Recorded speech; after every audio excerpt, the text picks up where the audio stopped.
Good evening, FPL Last Resort here, and it's a very exciting week. We've got it's not exactly Gardener's World, but you'll see in a minute that we've got the nicest man in FPL. It's not Danny, obviously. It's Ivan. How are you, Ivan? I don't know how to follow that, to be honest. My natural instinct is to just say something absolutely terrible now. But no, I'm good, thanks. Thanks for having me on.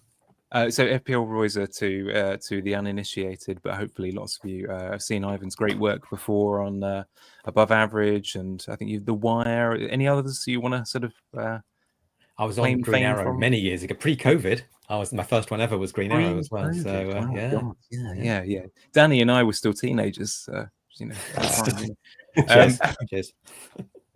Danny, it would be remiss of me not to give you some attention for a bit of a return to form. The kids were saying that you were washed, a spent force, down the bottom of our mini league. That you were a has-been. You were sort of racking up, 0.1 xg every week, and you were relying on penalties, that sort of thing. But you were back. Do you want to tell us about it? Yeah, obviously that's a bit of an exaggeration, but I've definitely had a good couple of weeks. I did feel a bit like that, actually. I mean, my nephew, for example, joined our mini league and was sort of laughing at me and telling the rest of the family, because he was like, he's never played it before, and he joined in game week 2. And I think at one point, after like game week 4, I think he was like 6 points behind me, and he'd missed the whole of game week 1. And I'm like, he's my dad and my sister and stuff are telling him that I'm supposed to be good at this game. And I'm like, this is going to be one of those seasons, isn't it? Nephew's going to win the whole league and then sort of spend the rest of his life disappointed with FPL because he can never quite match it again. But no, it's been a decent couple of weeks since wildcard. So I feel like a bit of a backseat passenger today. I feel like I'm just like listening to you boys, and I'm going to sort of soak it all in. And I'm, when that feeling when you no longer have a bench boost and you feel like you just kind of, I don't know. I'm like divested of like all my troubles in life. I just feel sensational. Yeah. Just like anything's a possibility now with no bench boost. You're a lighter man. You're like a the world has been lifted off your shoulders, and you're at peace with yourself again. Yeah. It's easy to say that when you do really, really well. So yeah, it is. If you've got -2 points, then it'll be a different story.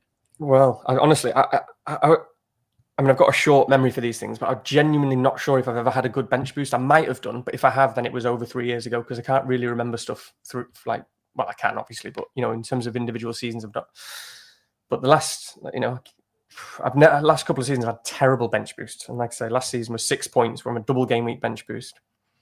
So to get 26 points on a single game week bench boost, which I think was it's exactly how I would have benched it. It's exactly the players I would have benched. So it's nice.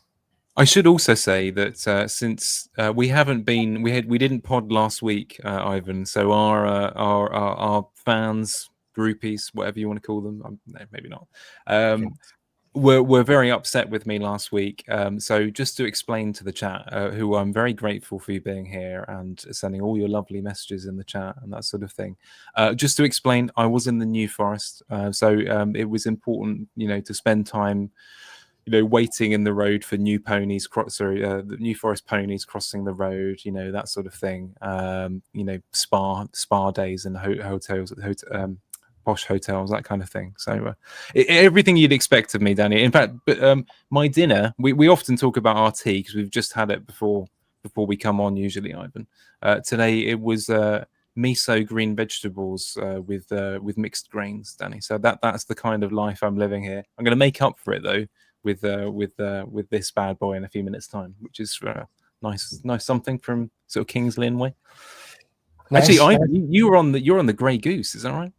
I am on the Grey Goose vodka. Yeah, just not too much, but just look for a gradual deterioration throughout the pod. So don't bother with the second half. Just come in for the first bit. Again, it's like a weird contrast for me, because I'm normally the borderline alcoholic who's always got a beer, and I haven't had a drink for about 2.5 weeks. So I'm one of those wankers now that goes on about how healthy they are and going to the gym and looking down on everyone else just because I've managed to go 2 weeks without a drink. So, cheers, Danny. Cheers, mate. Yeah. So I am just got my glass of water tonight. I'm glad you guys are making up for me with the beer and vodka. It's lovely. I'm not allowed to open the beer until probably for another about 40 minutes.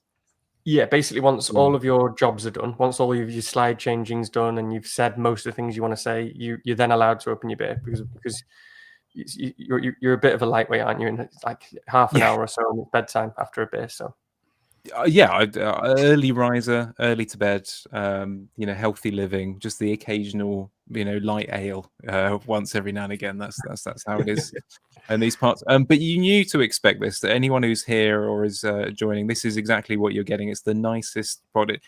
Actually, one last thing that's not relevant to FPL, because it's very exciting. We worked out that, I don't know, you have to remind me, Ivan, whether I'm correct about this, but also this is the only pod in town with 3 doctors in the room, or thereabouts. You're working on a PhD, is that right? No, I did. Ivan did his PhD years ago. Oh, you did? You're going to age me terribly. I literally did it. Hang on, let's work it out. 25 years ago. That's incredible. Okay. So get that for classy. We might not be any good at this game, but we have other skills and knowledge of some sort. I was hoping tonight for Spitfire, Ivan, as well. I thought we were going to get Spitfire pilot, and I remembered that I think you were on above average recently, and you've obviously upgraded. Proper camera, proper microphone. Yeah, absolutely. So I hope it's coming through loud and clear. Over. Okay, oops, let me straighten that out a bit. That reference should have kicked in a bit earlier, but if you watched the previous pod, that was the clue to who our guest was. I did say that if Ivan came on, if he and I ever met in this circumstance, it would be very, very nice. It would be a bit more like an episode of Garden as well. This is an important question, PhDs and which disciplines respectively. I don't know whether to take any of our time with that, but let's just. You've got to respond to the chat. You've got to respond to it. True. Yeah. Very quickly. Ivan, you're a man of science. I think that's fair, isn't it? A man of science. That sounds good, doesn't it? Science. Yeah. Molecular biology. Oh, that's way more classy than what I'm going to say. If anyone, mine. Oh God, how do you explain? You know how you have to explain these things really quickly in a way. I'm not even going to explain mine. I'm just going to say it. No, I don't know. You're all right though, because yours sounds actually relatively practical, whereas. Mine is basically it was a Russian studies PhD, really, like it's a cultural history and all that kind of stuff. So I won't go into it more than that, but that's the kind of, it's a history PhD, really. Danny? Mine was in motor learning and skill acquisition. So I'm a psychologist, but it's kind of a psychologist by trade, but kind of the science of learning and motor skills. See, I'm low grade in here. I'm a words guy. That puts me right at the bottom of the pile. But we're all words guys. Yeah. Okay, fine. So anyway, enough of Monty Don and Alan Titchmarsh and all the rest. Just a very quick one. So as you know from the tweets, etc., some wildcards are active in here this evening. For various reasons. We'll go into why they have been activated a bit later on, because I know that's always quite an interesting thing. There might still be 1 or 2 people who are figuring out whether they're going to push buttons. I mean, you've got incredible patience if you push it later in this week, but there you go. But also there is a potential for a triple captain as well. So it is chips all round this evening as well, and I think. This was always a bit of a likely week, wasn't it, for chips, to be fair? I was always thinking that it was going to be a chip of some sort, but it was just a case of which it was going to be, really. Very quick shout out to for our mini league codes and that sort of thing. We've got a new leader who I'm not sure I've noticed before, so very exciting. So well done. Who was it? John Hilton, who's above Paulie Urson, who's been there for a couple of weeks now. And number 3, our good friend Johnny Eggs or John Edgar. I don't know whether his partner's still in the top 10. I can't see. Nobody can see any names in this slide, Rich. Just so we know. All right, look, we've had this discussion. I've been trying to get it better, but one day we're going to have to pay for software and all that stuff. But yes, and no mother-in-law there, which is terrific news from my part. Very good. More of that, please. There you go. Quick shout out for the code though: LZKI6K. None of our either regular guests or presenters, if you want to call it that, are anywhere near the top 10. So just get in here and make our lives even more of a misery. Great. We're going to start. Ignore that one for a minute. A bit of badge chat here. So before we go into kind of why the wild cards, why the triple captains, and that sort of thing. And this is the point where I hand over to my learned colleagues here a little bit more. But just in terms of, because we've had a few weeks really since we had a chat about the current state of affairs. You know, what we've noticed, what things are interesting us, what made us do certain things, I think I'll hand over to you to kick us off in just a minute, Danny, with what things you'd like to kind of raise for this. Well, no, you suggested it. No idea. No, but we're going to have a look at what are the current trends that are influencing our thought process going into this important stage of the season, wildcards and that sort of thing. So I think we should probably kick off with a little bit of the big sort of Salah and Haaland discussion. Could probably be our in route here. Danny, you're not on wildcard, obviously, because having done it in game week 4. What are your thoughts about that decision? Because a lot of people are still thinking it through. A lot of people are now considering whether to carry Salah into a game week 6 wildcard as well. So lots of decisions to be made. What have you noticed with those kind of two important decisions with Haaland and Salah?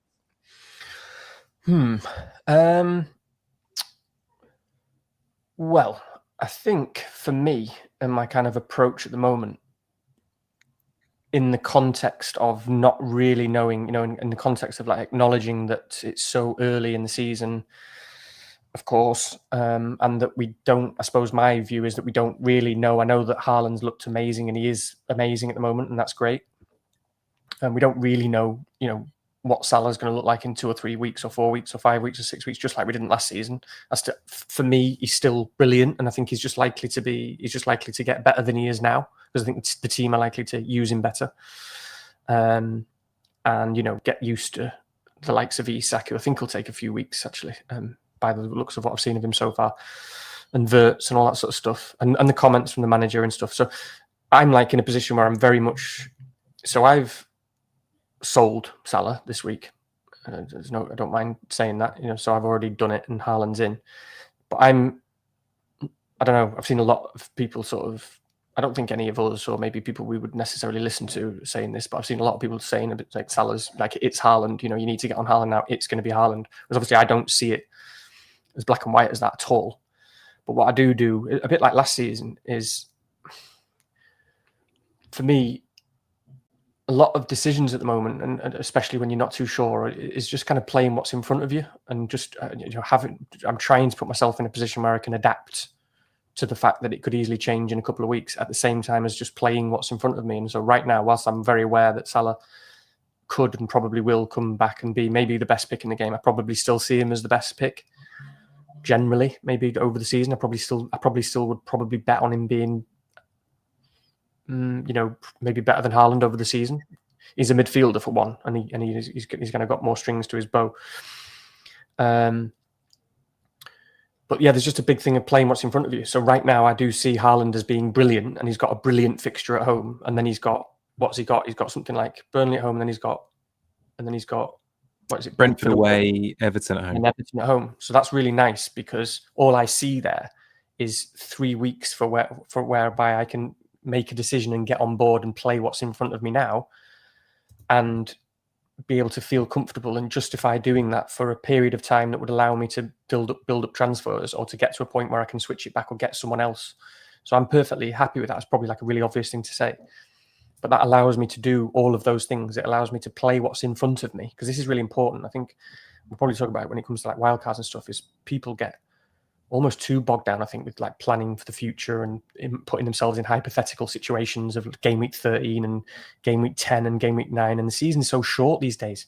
There's so many good players, so many informed players, and so much content. And, we're all sitting here at like 4 million and 1 million and 6 millionth. And, there's kind of only so long you can watch all of these, everyone else, or even good managers as well, but a lot of casuals, just racking up the points. And so for me, you've got to blend in a lot of just playing what's in front of you and deciding what you're very comfortable with now. I wouldn't. It's kind of a paradox because that's with certain positions. That's with like captaincy and big things. That means having a lot of things in place. So that's another conversation that's relevant to wildcard around it that allows you to make those kind of big moves. Because I still don't make transfers or pick players that I think are only good for 2 or 3 weeks, as I've said before, and as talked a lot about on the pod that I was on with Alan. So that's specific to the point I'm saying about Salah and Haaland, I suppose, in that conversation. And that's where I'm at, really. Generally, want to put, I think that's, again, part of the sort of meta conversation in terms of strategy, in my view, is putting yourself in a position where you can be adaptable and move around with those really big hitters, i.e. Salah and Haaland, and Palmer and stuff. So, yeah, I'm just kind of in this week where I'm like, okay, we're game week 6. We've got Burnley at home right in front of us, and that has the potential to be a huge game for Haaland. And so I'm buying a ticket to that and getting on board with that and playing what's in front of me. And then I'll, kind of adapt and wait the next few weeks.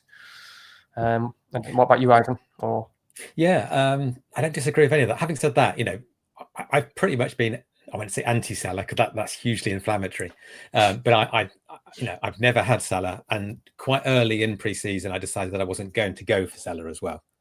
Now, to my fault, on the last day, I then went for no Haaland as well. I had a brilliant team until the last day. But I think what's interesting is with Salah, Liverpool are kind of in a transition stage where they're almost preparing for no Salah. He's not going to be here in a couple of years, etc. And what they're clearly doing is spreading the goals around, or trying to create a system where they're not so reliant on Salah. And I remember Josh, I think it was, who was on the wire, Liverpool fan, very, very good. He basically said, if Salah gets anywhere near to repeating the score he got last year, Liverpool will have failed. Because essentially, what they're essentially trying to do is create a new dynamic. Well, with Haaland, it's very clear. And The Athletic today called Pep's football anti-football, which that's hugely inflammatory. But at the same time, you can see what he's talking about. It's literally all channeled through Haaland. So, are we at a point where Salah's obviously great, but, small sample size, etc., and he's capable of brilliance, but is he really going to deliver on that 14.5 million? I think at the moment, the people who've said, yes, I've got away with it because Saka got injured and, Palmer's injured as well. And so a lot of these kind of ones that are 10 million and could go head to head or close to going head to head value wise haven't delivered. But whether that's going to continue, I'm not entirely sure. And I'm pretty happy going without Salah until about 13, when Salah and Haaland both have really good fixtures for a nice run. And I suppose, sorry, Rich, just before you say something, just as a kind of additional counter to that, because I completely agree with all that as well. And I suppose there's so many layers to it. I wouldn't like to see it. Just by the way, I think you're totally true. Everything's said. I remember Josh saying that, and that's totally true. I wouldn't like to see it as they are preparing to phase him out, because we're still. It's all about winning trophies and winning the league, and he is still their best player. And so sure, I think that's true in the background and for future planning. But at the same time, we've got to still say, he is their best player. It is their they're kind of not Messi or Ronaldo. I'm looking for a better analogy, but he is their player, isn't he? He is the best, even with Isak there, Verts there, everything. And you have to utilize that if you want to win the Premier League and win the Slot said something similar. Was it last week, wasn't it? Where he basically said, we want this Salah who's on the ball, not that Salah who's not on the ball. Exactly. So, and he was almost acknowledging that himself, wasn't he? He was almost saying, that's him almost saying, we've been doing this transition, and actually what I'm seeing is maybe we've gone too far away from Salah. And I'm like, I'm having to say to the players, hang on a minute, guys, hang on a minute. I know we talked about this, but we're in the right now. And right now, that's not what we want to do. We want to get Salah back on the ball. But just in line with that is what I think we said this as well on probably our last pod, which seems like an age ago now, but absolutely true, is Haaland is going up in terms of what he looks like as a player, which is impossible, difficult to believe. But of course, City are not what they were, and the players around him are not quite what they were. So he is talismanic and he is fantastic, whereas Salah is part of a much better attack. he is part of an attack where we're more expectant, probably across a span of 6 to 10 games, of a considerable number of goals. You know, it's a bit more reliable, isn't it? Whereas City just randomly turning up and losing to Brighton, or losing this or losing that. And so he does, yes, there's a goal share that's maybe going down, but it's part of a bigger goal share, isn't it? And yeah, although interestingly, Liverpool don't appear to be clicking quite yet, but they will. No. They absolutely will. So you could argue that Salah's at his lowest at this point, essentially, and the only way is up. Exactly. And that's the other thing, is in line with him being at his lowest and the only way is up, that is just so huge, is still that minutes thing. Is just within that team of all these new guys that are swapping around and subbing off, and people are getting used to Wirtz here and Gakpo there and Ekatike and Isak. You've got one guy who's still 90 minutes every game, who's fitter, who's probably naturally the fittest player in the league. One of them. He must be one of the most naturally fit players in the Premier League. And in what that 90 minutes, like within that 90 minutes, is so much more occurs when you're part of such an incredible attack. And it's a bit like Game Week 1, where we saw that manifest perfectly, in that he didn't really do anything, but because he's a 90-minute player, the last 10 or 20 minutes, he was in a different position doing different stuff, where he's just picking up the last man ball as a number 9, and scoring. Against Bournemouth, he scored from the left-hand side, didn't he? Because he was wandering all over the place. Because as part of a 90-minute package, you get to do what you want. And so that's still really significant as well, in terms of... But I guess one question, very quickly, is last season in that discussion, and this is what I'm interested in, actually, and it'd be interesting to see what you think, Rich, especially someone who's maybe on wildcard. And I was thinking about this earlier in terms of how we actually made this decision last season, again in a position where we didn't really know, especially when it got to game week 10, and some people switched to Salah and some didn't. But one of the many things was, it was who we had in the other positions available to us. And so last season, I remember it was so nice, because as part of that decision of selling Haaland, I got Cunha in. And I know it's subjective, but at the time I was looking at Cunha and thinking, get him in my team. And so it actually was another part of the decision process that felt really good. So I'm wondering, that is a part of the decision, which probably we should talk about tonight, because I haven't really heard much people speak about that, is just the positions, who's available in midfield, who's available up front, what does the structure look like? But yeah, Rich. And that inevitably leads to a DEFCON discussion as well, doesn't it? Yeah. In terms of let's play a 4 defender, he just gets DEFCON. It doesn't matter. It certainly does. I mean, just to your point, Danny, I think it's a really interesting one to raise, because I hadn't really given it a huge amount of thought until you mentioned it. But of course, I mean, Ivan will know this probably just as well as I do. In a week like this, where you sort of hyper concentrate on, because when you're on a wild card, or you're thinking intensely about a wild card, etc., you're scrutinizing things at a level where you might not in, say, game week 5, like for me last week, was a role transfer. Probably didn't give FPL anywhere near as much thought as a week like this one. And actually, Danny's right. I mean, if you look at so let's say we'll come to whether we're squeezing Salah into our wildcard drafts, that sort of thing. But the lower price strikers, or the mid price strikers in our situation this week, are the offerings are very, very limited.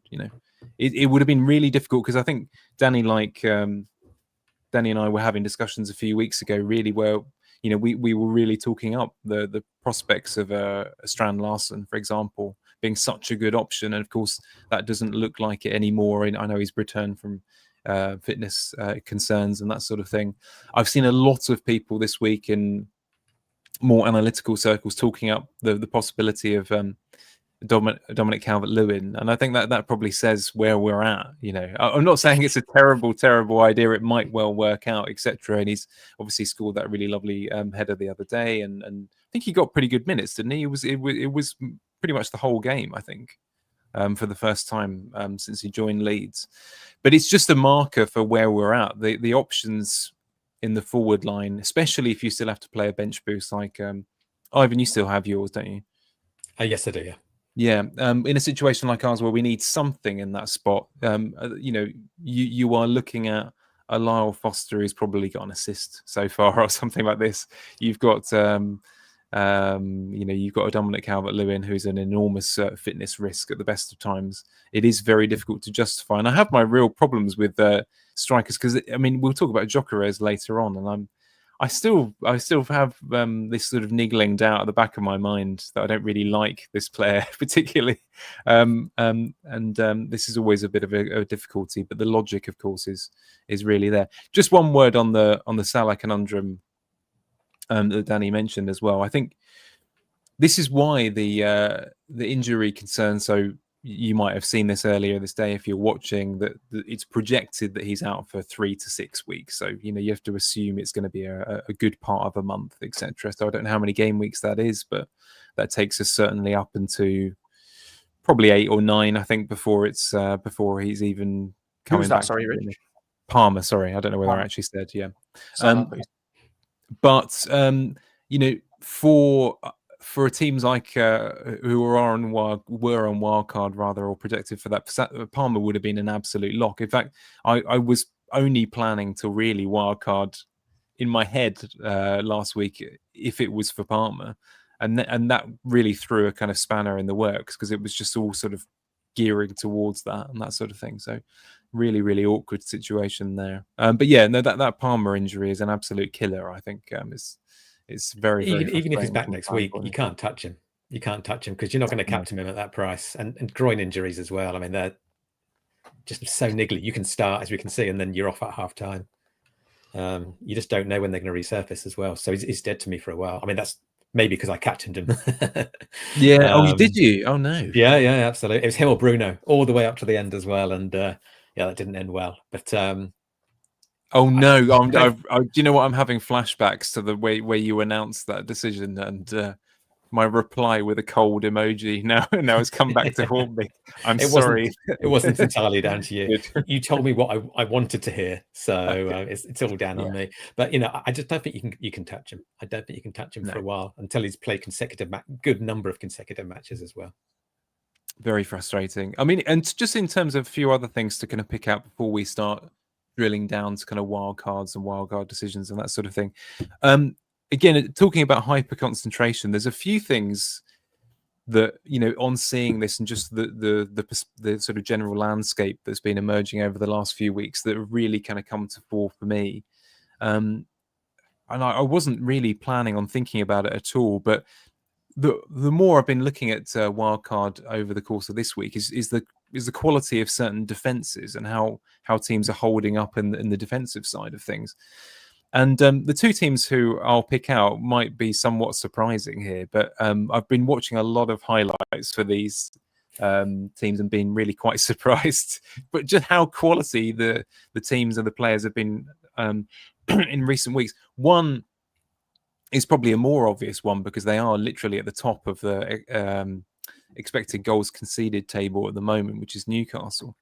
And I kind of can't quite believe how they've been playing in recent times. Just some of the highlights I've been watching, really much more defensive than I'd given them credit for. A lot very resistant, and there's some options there. A lot of people have been saying, well, they've got 4 good centre backs. Is there really an option there? That sort of thing. We can come and talk to that issue in a moment. And the other one really surprises me because Danny mentioned 2 or 3 weeks ago on a pod that Sunderland were something like 5th or 6th for expected goals conceded. And I've just been watching sort of highlights reels of their 2 centre backs just digging out crosses and interceptions and blocks and that sort of thing. And for example, Mukiele, I'd never heard of this player before. I didn't even know how to say his name until about a minute ago. But I'm thinking, what West Ham need a player like that? Just as a fan, I've been someone who actually will put their body on the line and that sort of thing. So those 2 teams have really surprised me and interested me. I don't know if either of you have been noticing that as well.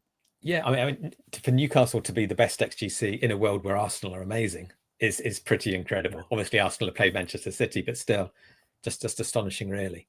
And you'll see in my wildcard, I've got some representation there because in a world where Eddie Howe appears to be rotating in an insane amount, I think there's probably only 2 people in the Newcastle squad you can actually predict are going to play, and I'll put down who I think is one of them at least. Sunderland, I completely agree as well, and I've been all over their DEFCON all week. The only thing I would say is having looked at who they've played. So they started off with West Ham. No offense, slight offense. No offense taken. Yeah. Brentford, Aston Villa recently as well. Burnley, they conceded 2, and then they got a clean sheet against Crystal Palace as well. So Crystal Palace obviously very, very solid, etc. But the other four are not teams you would really expect to really put up much of a fight as well. So there is a degree of unknown there. You could counter that by saying, well, yeah, they played these teams who don't score much, and look at the DEFCON they got even then. So it could be looking good, but just a bit of temperance there in terms of maybe let's not get too excited. But yeah, I mean, the DEFCON looks absolutely class, and Musieli, was it? Mukiele, yeah. Mukiele. Well, I don't know. Yeah. He's French, if that helps. He does not. Okay. But I mean, he's got a great long throw on him as well. So yeah, actually, there's a lot to like there. It did make me think, because I don't think I've actually got him in the draft that I'll show later on. But of course, Chris Richards and Mukiele are both long throw merchants with DEFCON. It's back, isn't it? It's back. Quite tempting to go with the long throw twins. I didn't know long throws have made a bit of a comeback, haven't they? Massively. Yeah, I mean, it's we're going Sam Allardyce, or actually no, Tony Pulis, aren't we?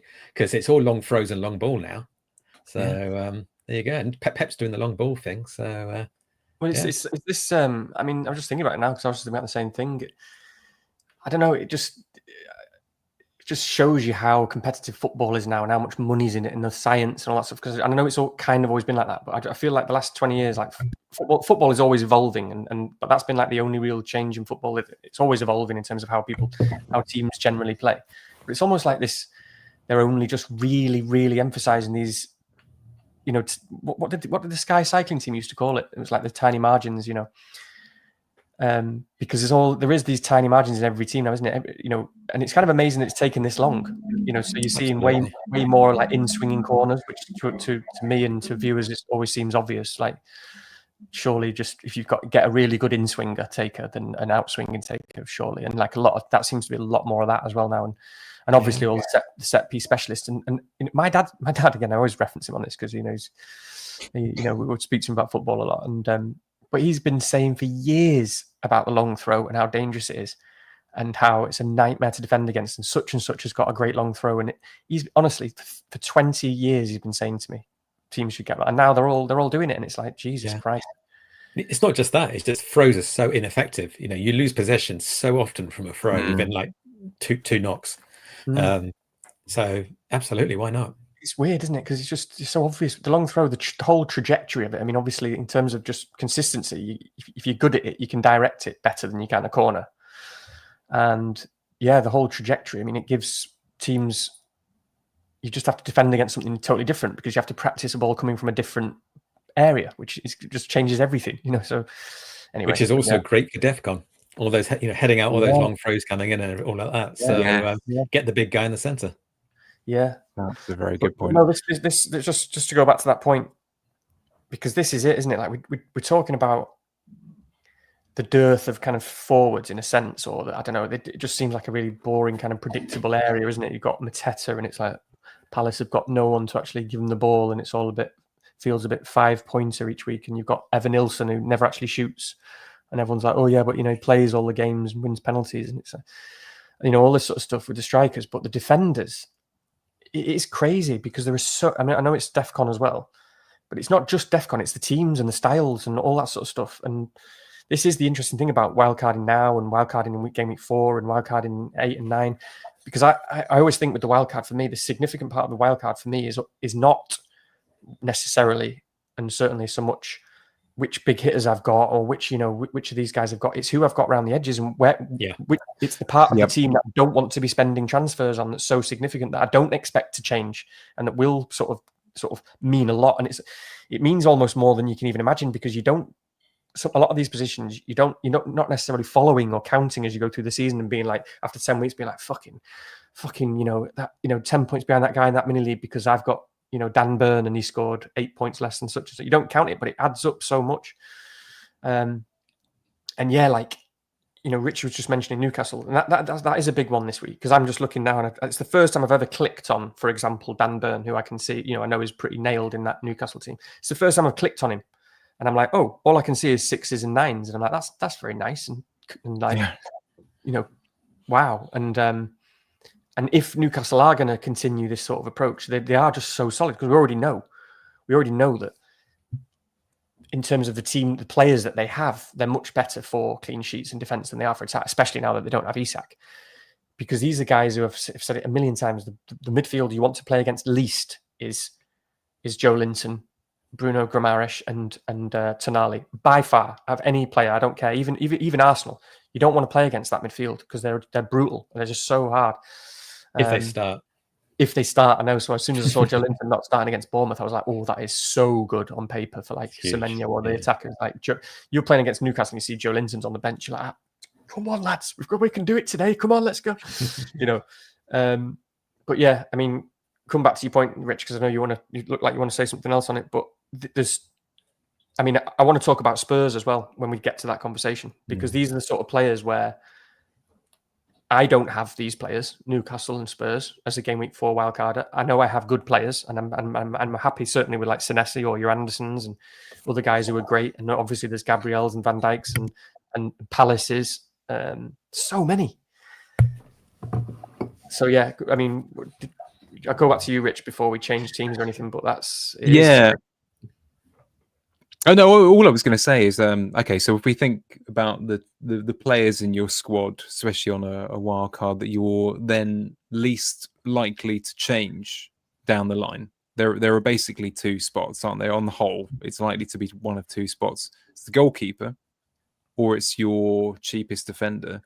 So actually, it's a bit of perhaps a little bit of consolidation to kind of odd, nerdy managers like ourselves who spend a lot of the week kind of looking at comparing the relative sort of merits of, Ekdal and Mukiele and Rodon and that sort of thing, or definitely goalkeepers, because actually, that guy is there for 20 game weeks potentially. So someone like last year, I think, Danny, we probably wildcarded in the same week. I might be wrong about this, but I think we both went for Raya. There was a bit of an injury down, wasn't there? And it felt like a real victory because no one knew whether he was going to play, and we were like, "Yeah, we took the punt, yeah." And then of course he was absolutely woeful, wasn't he? He got sort of 6-2, 6-2, 2-2. It was one of those kind of nightmare, absolute nightmare. And of course, I think we actually no, it wasn't quite the wild card, wasn't it? But we came off of him for Alisson, and Alisson then got 9 points in the other week, or the other way around. I can't remember how it was, but it was definitely a disaster. So thinking about them is worthwhile. And so Pope is the highest scoring goalkeeper. So again, it's another one that would have gone under the radar because I don't think anyone's mentioned this at all. But yeah, he's the highest scoring goalkeeper. Burn, very good for DEFCONs, as you say. They're the 2 in my eyes. You don't touch anyone else, really. I mean, you can exactly. do obviously, but they're probably the most nailed. I mean, obviously Pope is. I mean, you could. I think Livramento's fine as well, isn't he? But realistically, like, why would you pick him above the guy who's? I don't know how tall. Danny will know that I've got an obsession with player height at this podcast. But Dan Burn is much taller than Tino Livramento, therefore I will definitely pick him. Dan Burn plays West Ham, I think, game week 10. So headers, set pieces. Well, actually, do you know what? Manager. Just very quickly on that, Ivan, because I know we'll move on to wildcards in just a moment or two, probably. But and after Danny's talked about Spurs, but the other team, I suppose I should talk about West Ham in a minute, actually, briefly. But actually, well, this does relate to West Ham. I mean, the next 2 fixtures. I mean, we've probably heard the kind of murmurings behind the scenes, and of course, there was a lot of hope / expectancy that Potter was likely to move on after that last fixture with a defeat against Crystal Palace. And of course, there's this notion that they're likely to wait until the next international break and that they'll give him 2 games because, and from a sort of insider source, they believe the games are unwinnable for a new manager and they don't want them to walk into 2 defeats. And you're kind of like, what? You can't. Everton away is a game that you can't possibly win. And actually, what's interesting, by the way, the last 2 seasons, Everton and Arsenal games, West Ham have won 3 and drawn 1 of those 2 fixtures, which is really surprising.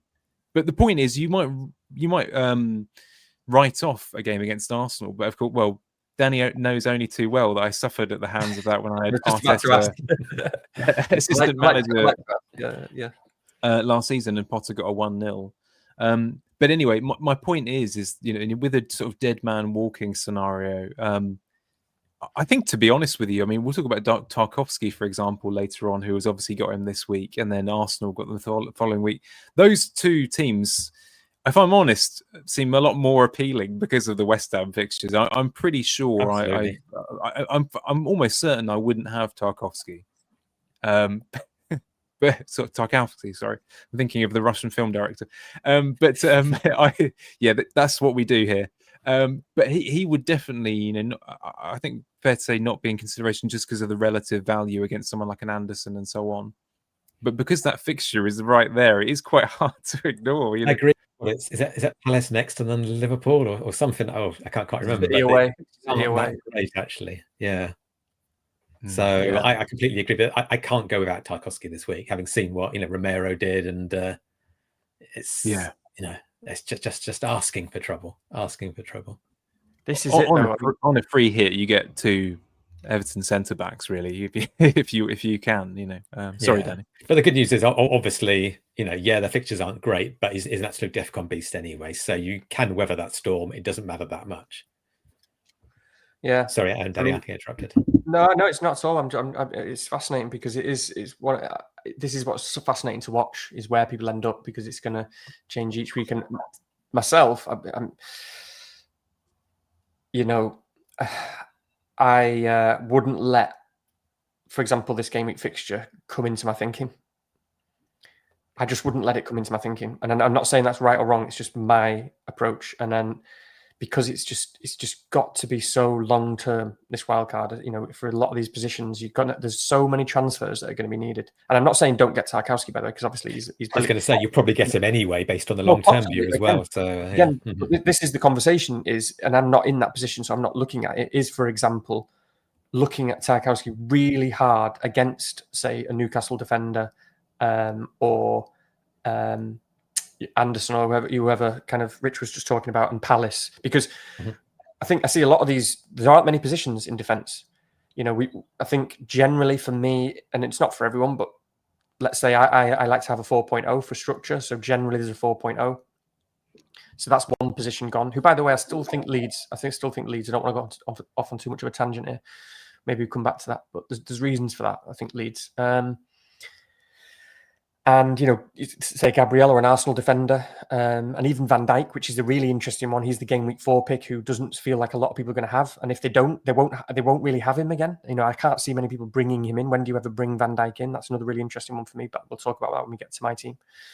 But you've got to be, I just think you've got to be so long term. I mean, to give you an example, and it's kind of, it's bad on my part. It should have been easier for me, but my wild card in game week 4, I'm actually so glad it was 2 weeks. I mean, I think was I away in Spain for the first week? I can't remember what it was now, but it took me 2 weeks, honestly, to really kind of rid myself of my emotional ties to certain players, where and it is part of the game. I had Wirtz and Watkins, for example, and it wasn't just because I owned them for this reason, but they obviously had very good fixtures coming up as well.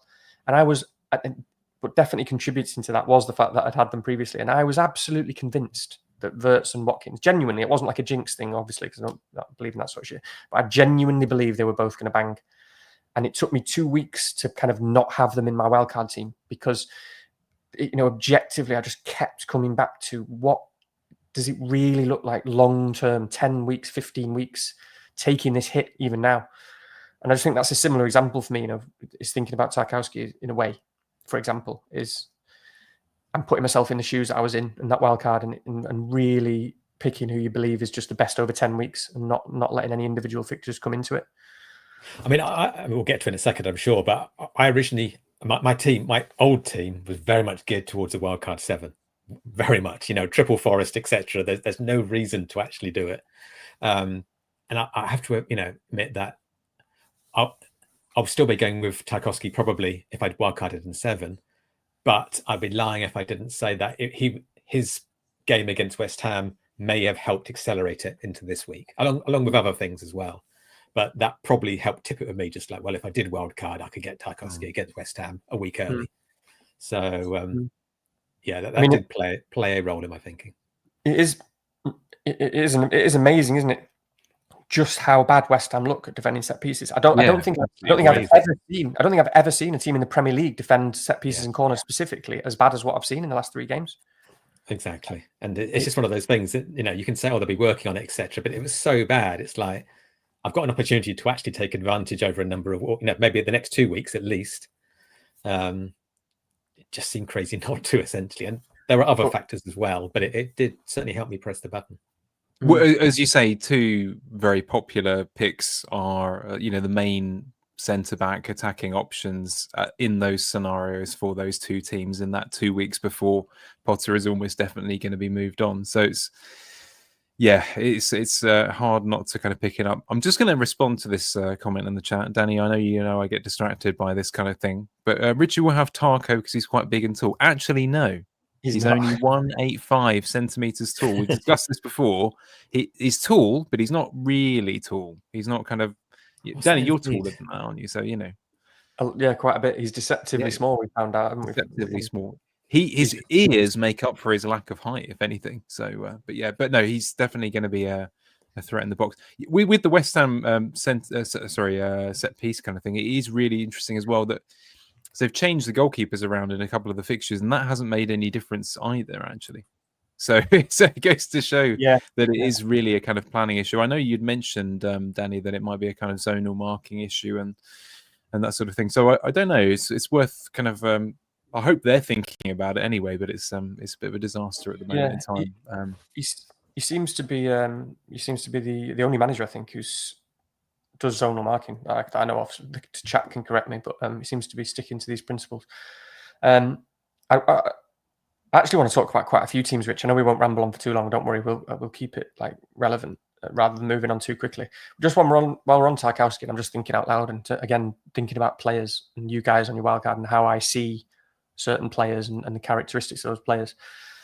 And I think with Tarkowski, I see him quite similarly to Van Dijk, actually. And that might sound really obvious, but what I mean by that is the kind of system, their team. I don't know why or what it is, or if it's how much it's about the team and how much is about the individual and what they're just the kind of the way they play. But with Van Dijk, for example, in Liverpool, you can see it in your head all the time, can't you? Every time there's an attack, you can see Van Dijk mopping it up just because of the way he plays. He steps forward, he steps into it. He doesn't mind giving people, letting them try and run with the ball because they're not going to outrun him. He's going to out-strengthen them. He does everything himself. He just does it all. I don't really know how to explain it. And so you just know he's going to mop up the DEFCONs. I know we've seen it statistically already in terms of last season and this season, but I feel extra confident about someone like Van Dijk and Tarkowski just because of the way they play the game. You can just see it as an individual. Van Dijk just does I've said this loads of times about Liverpool. Defensively, I do see them a little bit about individuals, necessarily like a defensive team and structure. And obviously, Alisson just being unbelievable and Van Dijk, amongst other things, just being individually unbelievable. So the ball, and again, because of the sort of team, they're not obsessed with control like Arsenal. The ball comes to them. Teams do get attacks against Liverpool, and Van Dijk just mops it up because he's probably the best centre back we've probably ever seen in the Premier League, or certainly one of them. And so there are these individuals, and Van Dijk is definitely one, and Tarkowski is definitely one. Now, to me, when I say that and those two in the same sentence, I say, well, one of them plays for Everton and one of them plays for Liverpool. Mm. And I really don't want to make it more complicated than that, to be honest. That's kind of how I see it broadly. And I know you can never feel super confident about Liverpool keeping clean sheets, but it's Liverpool. They're probably going to win the league. They do get a lot of clean sheets. They will get a lot of clean sheets, mainly because they've got Van Dijk and Alisson. And they're going to get more clean sheets and a lot more clean sheets than Everton. And they're actually pretty close in price. And so I don't really overcomplicate things and look at it. I don't know. I think there's just a way we all view, for example, Everton and Tarkowski and Van Dijk. And we have Tarkowski down here and we don't expect much. And now he's a new toy and we're like, wow, Tarkowski. I can't wait to own him at 5.6 million because he does all the DEFCON. And Van Dijk, we already know he's one of the best defenders ever and he plays for the best team in the league. But we've already got our expectations up here. And actually, we're like, they're the same person, really. Yeah. One plays for Liverpool and one plays for Everton. It was interesting when DEFCON first came out. It was like, oh, yeah, this is a game changer. But actually, if you look at people like Tarkowski, etc., they've already been put up by 0.5 million already to accommodate the DEFCON. What we surely should be looking at is those players that fell through the net. So like Richards, for instance, and Anderson, etc. DEFCON beasts, but arguably, I mean, they're only 4.5. Their price, they would have been 4.5 irrespective of DEFCON. So they're the ones who haven't actually had the price hike. So I mean, Exactly. you're absolutely right. There's a million difference between them. So yeah, worth thinking about.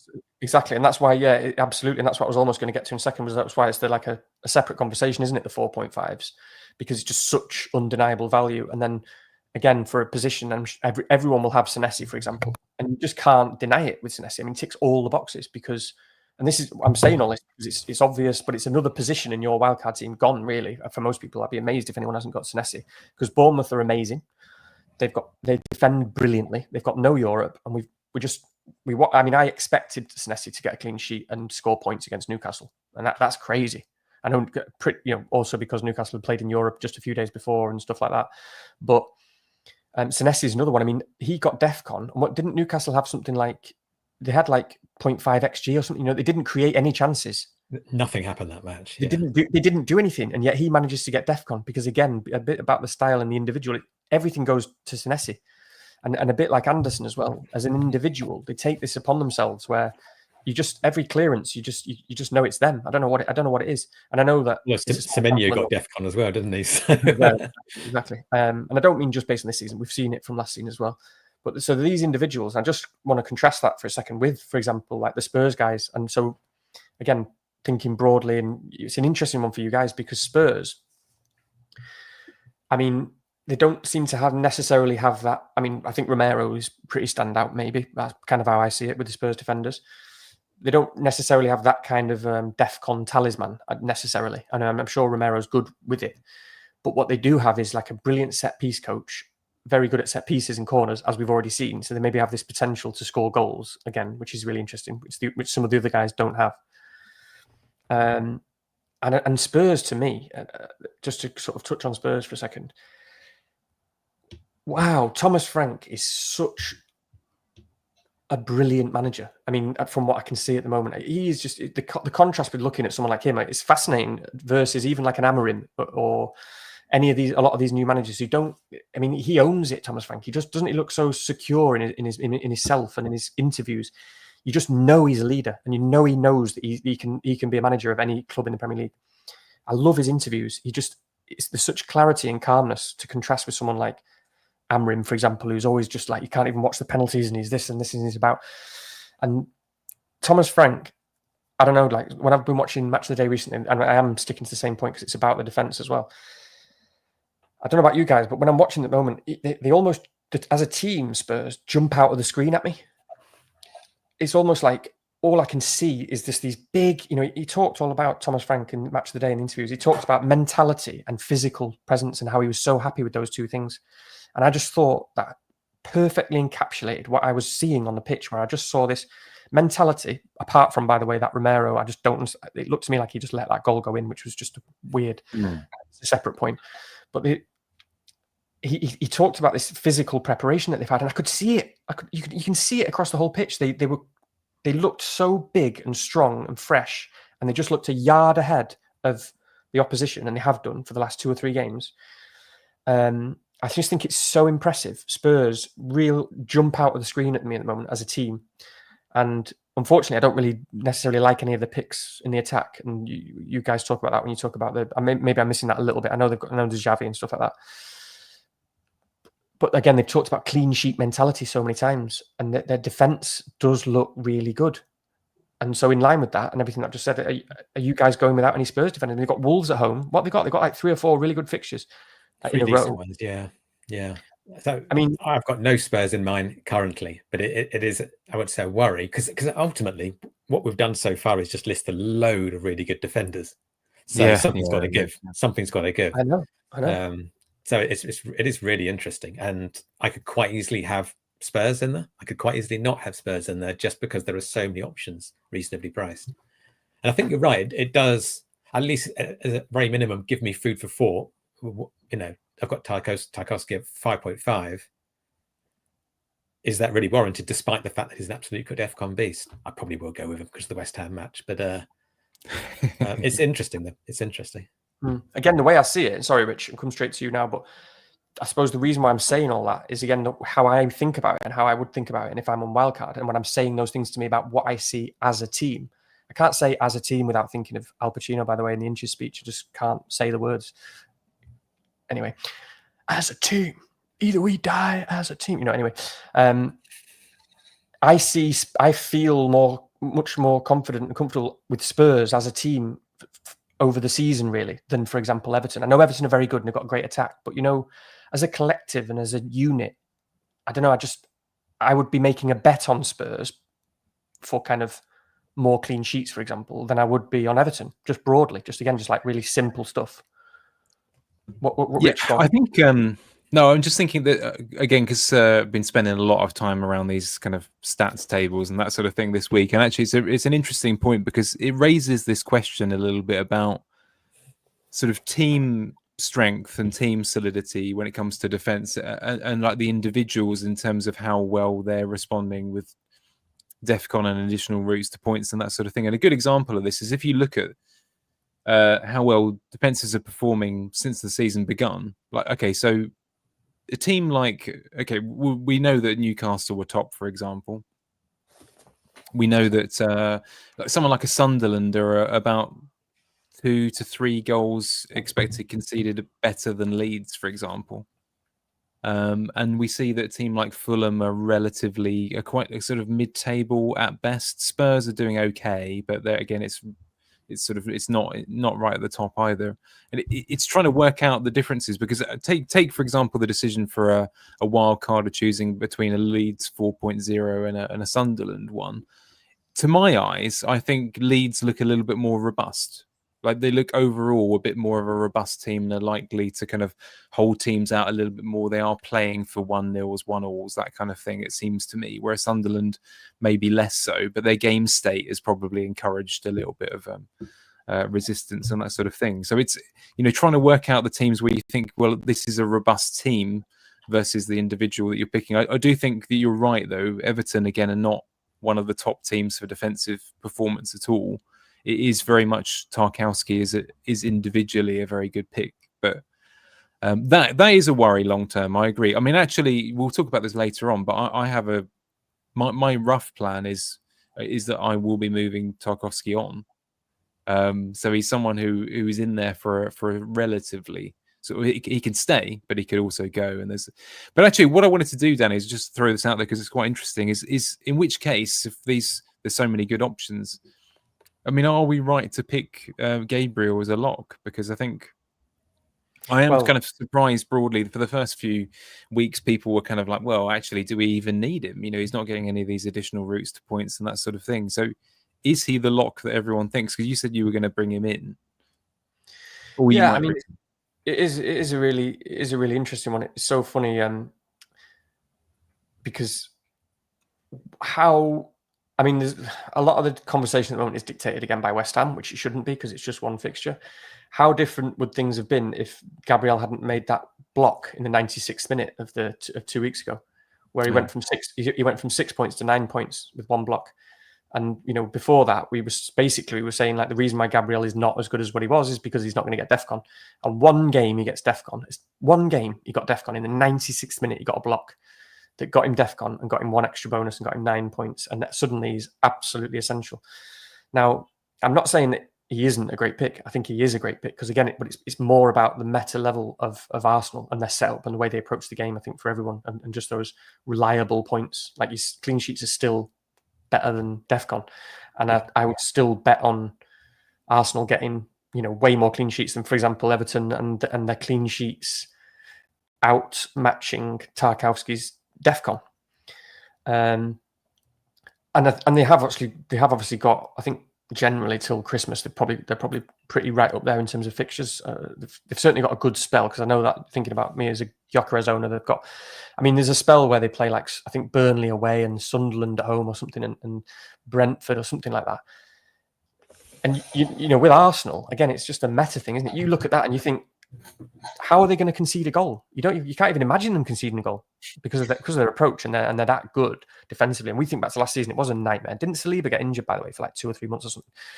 they lost something key. I'm sure it was Saliba or something. Yeah, You know, Kyrgios came in, didn't he? Yeah, that's it. And kind of they're just Kyrgios. nowhere near the same. They're nowhere near the same thing. And they've obviously they've got that extra thing now where Mosquera has been sensational. So even if a defender does get injured, you're even less worried about it. And you know they've got Zubamendi and Rice and everything. And so their whole setup is all about control. So it is a meta thing with Arsenal, whereas a lot of teams are going one way and Arsenal seem to be going the other. And so Arsenal seem a bit like Newcastle maybe as well. Maybe there's two of them are moving towards this approach, and that's what you want to back in a player. I do think so.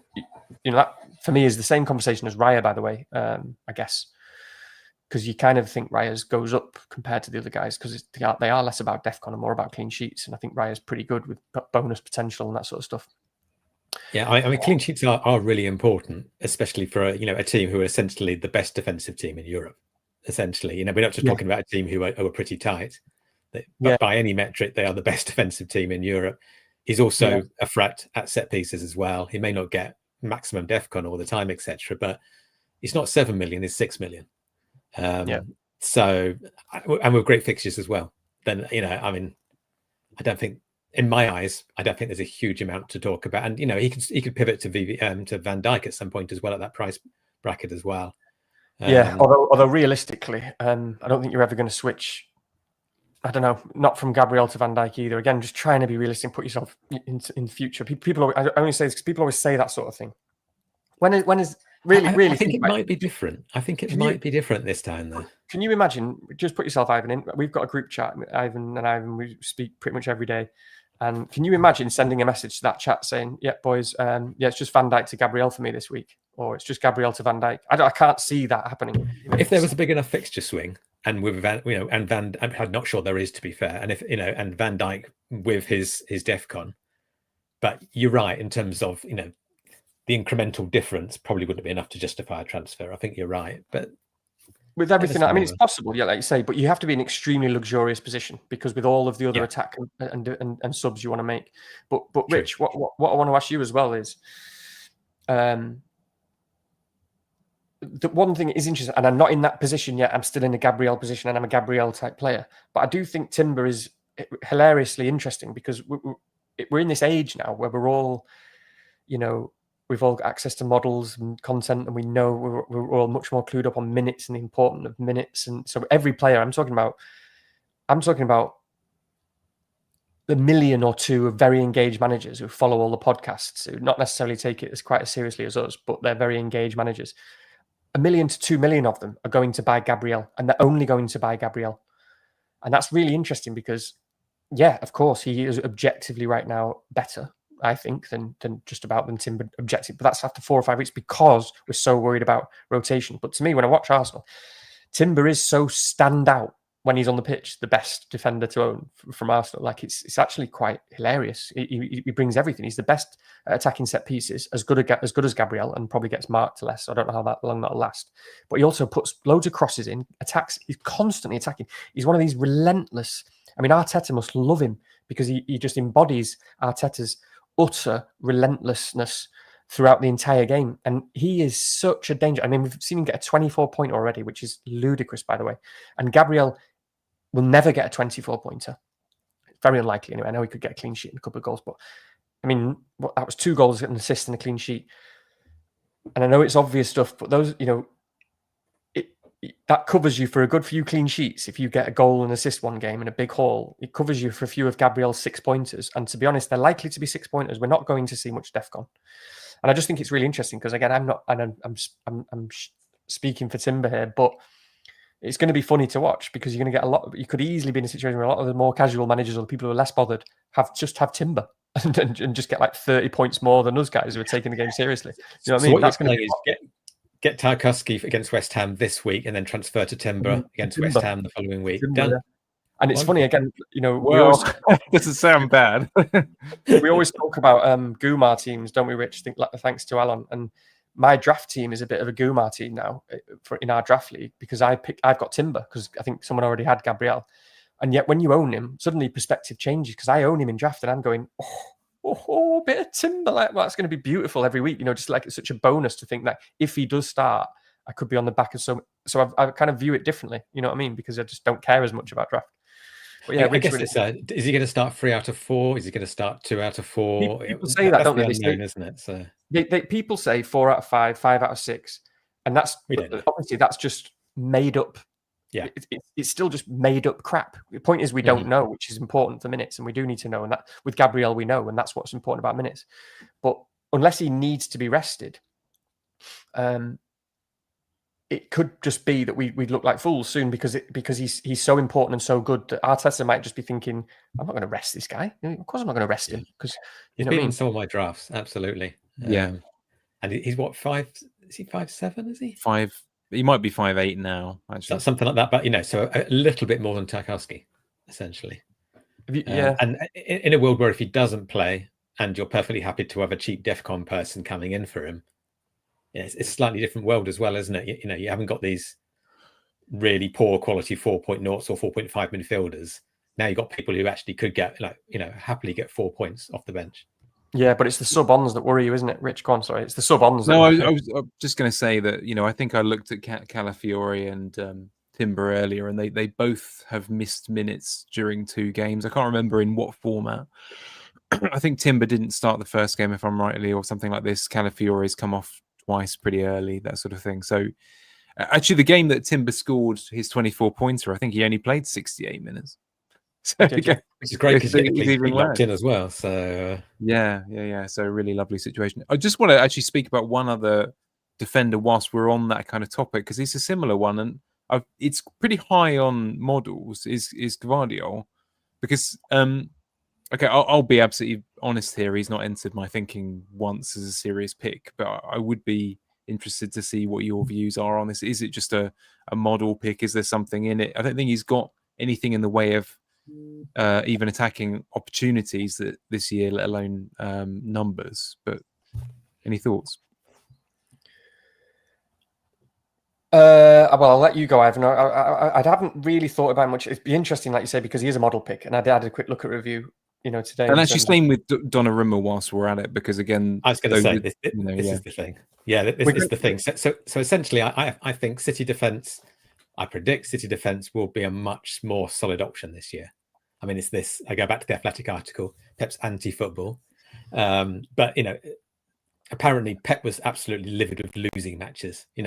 Irrespective of everything else, they were losing far too many matches last season, and what they're doing now is basically taking a "don't lose" philosophy.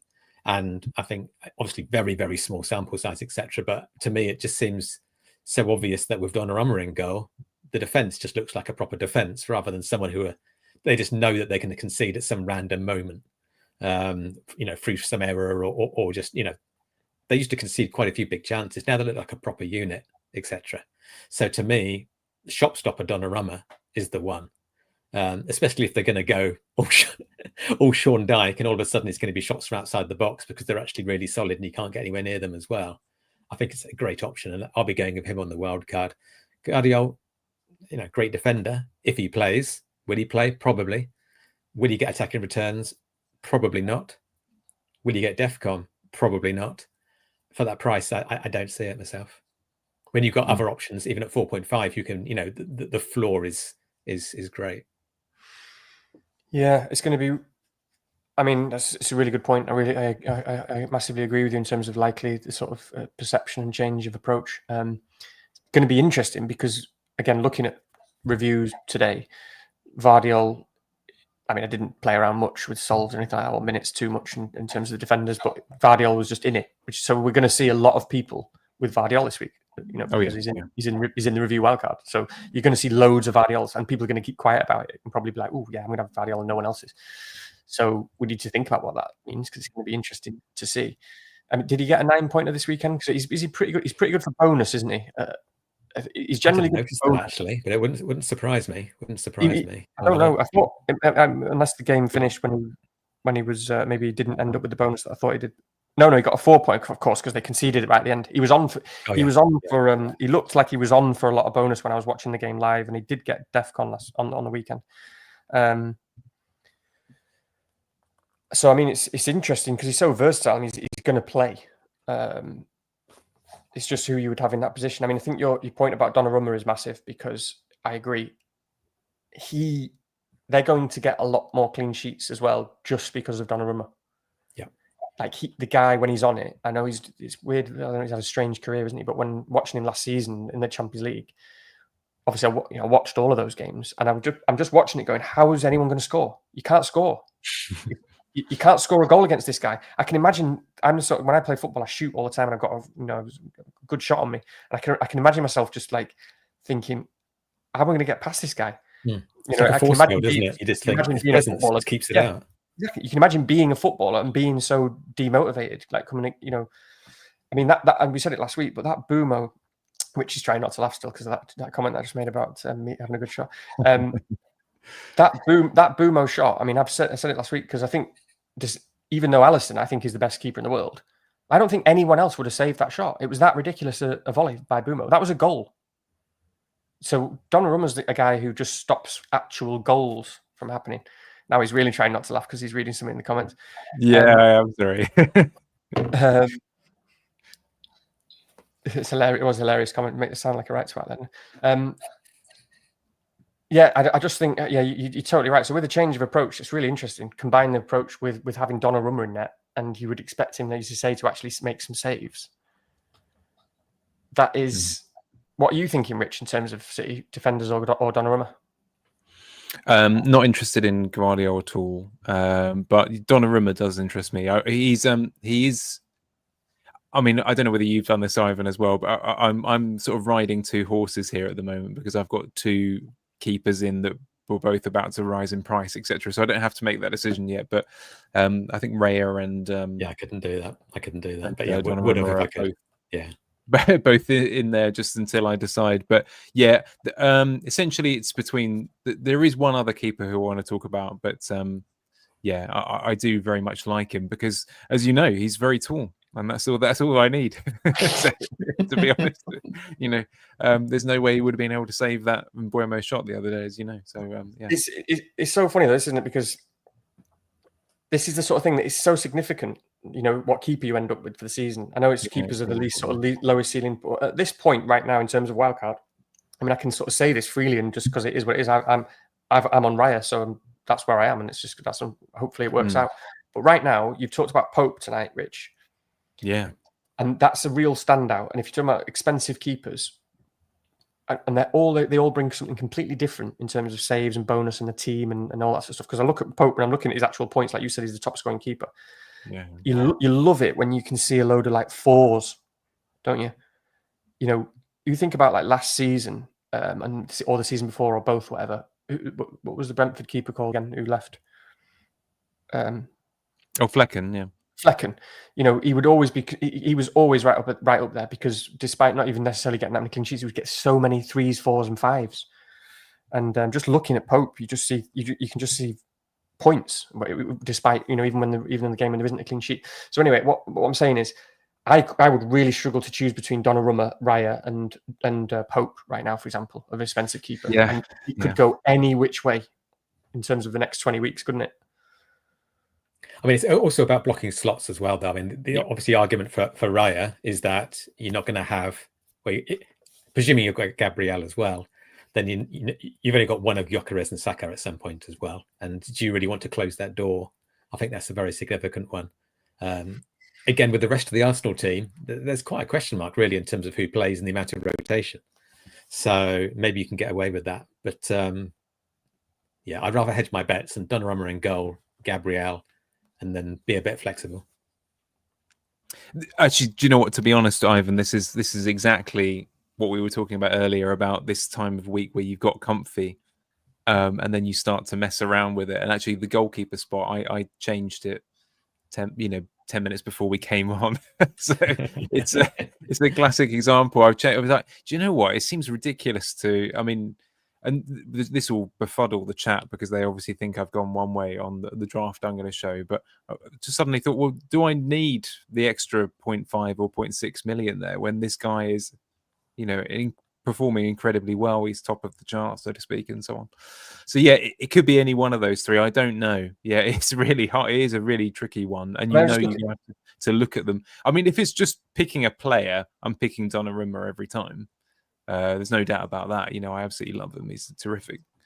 Just looking at this screen, I mean, the keepers are ridiculous, aren't they? We'll move on from keepers in a second, but especially if we see this sort of trend continue where there's not as many goals and defenses are really solid. I mean, obviously Bournemouth, Petrovic is the standout 4.5, I guess, without thinking too hard about it, because they're just a ridiculously good team. I mean, but we don't even, no one's even mentioned once, for example, Dean Henderson. And like Palace are one of the best defensive teams in the league. They've only conceded 1 goal this season, I think, and they've not lost in 17 league matches in a row. Is that right? Yeah, and they've got this incredible back five where they've got Mark Guay, Richards, and Lacroix, who are absolutely incredible. And they've got Dean Henderson, who's the best penalty saver in the league by a far. He's saved something like 13 or 14 out of 27 penalties, something ridiculous. And he's not even in the conversation. And Palace are just, that's in another season, that's an outrageous, scandalous steal of a player. And to be fair, any other week as well, it's so much of it is driven by what week you wildcard as well. I mean, we'll have a look at our wildcards in a minute, and they're all very similar, and they're similar to yours, Danny. But people are going to be avoiding Pope, for instance, because they've got Arsenal this week. Next week, they've got a very different fixture. It could be very different as well. So these are the things that actually influence our teams, whether they should.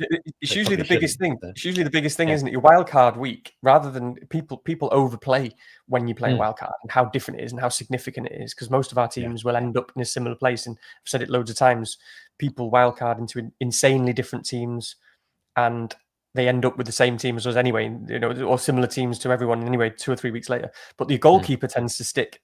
Most of it doesn't really matter, but the goalkeeper tends to stick. But you could argue all of these names that we've banded about, they're all good. Well, exactly. They're all really, really good. But one of them, what the game's not fair, is it? One or two of them are going to, Raya last season just looked really good and got absolutely no points for the entire season, which is just a fucking joke. And he's nowhere near as tall.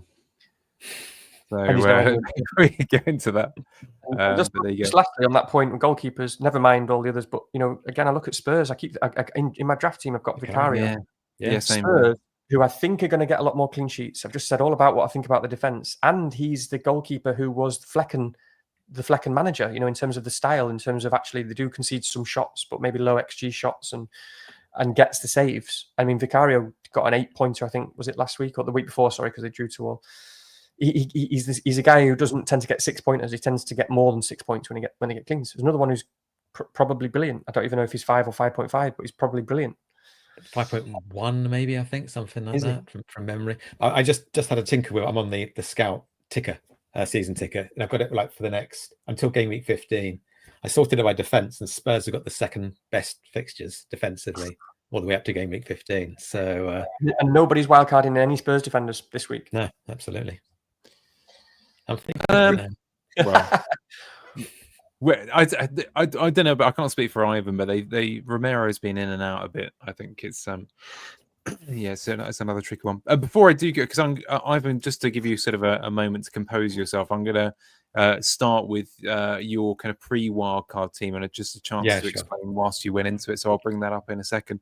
Pardon me, but before we do, I have to say some things to the chat, and a quick reminder for them to smash likes and subscribes if they can, because we're small and we have to get sort of big wig names like Ivan on to help us, scratch out the odd 10 subscribers here and there and eke out a meager living. It's honest work that we do here. If they joined because of me, it's because they thought it was Monty Don. That's why. So yeah, actually, I'd love the idea that there are a lot of sort of 75 to 80-year-old women who are just doing their knitting, watching this by accident, thinking that it's good, isn't it? Monty Don's on tonight, brilliant, that sort of thing.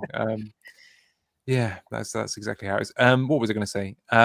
Yes, smash and share and like. I think this has to be celebrated from James Harding. I can't get his comment up for whatever reason, but he says here on my wildcard, I'm looking for DEFCONs in Alderete places, so all the right places. Very good.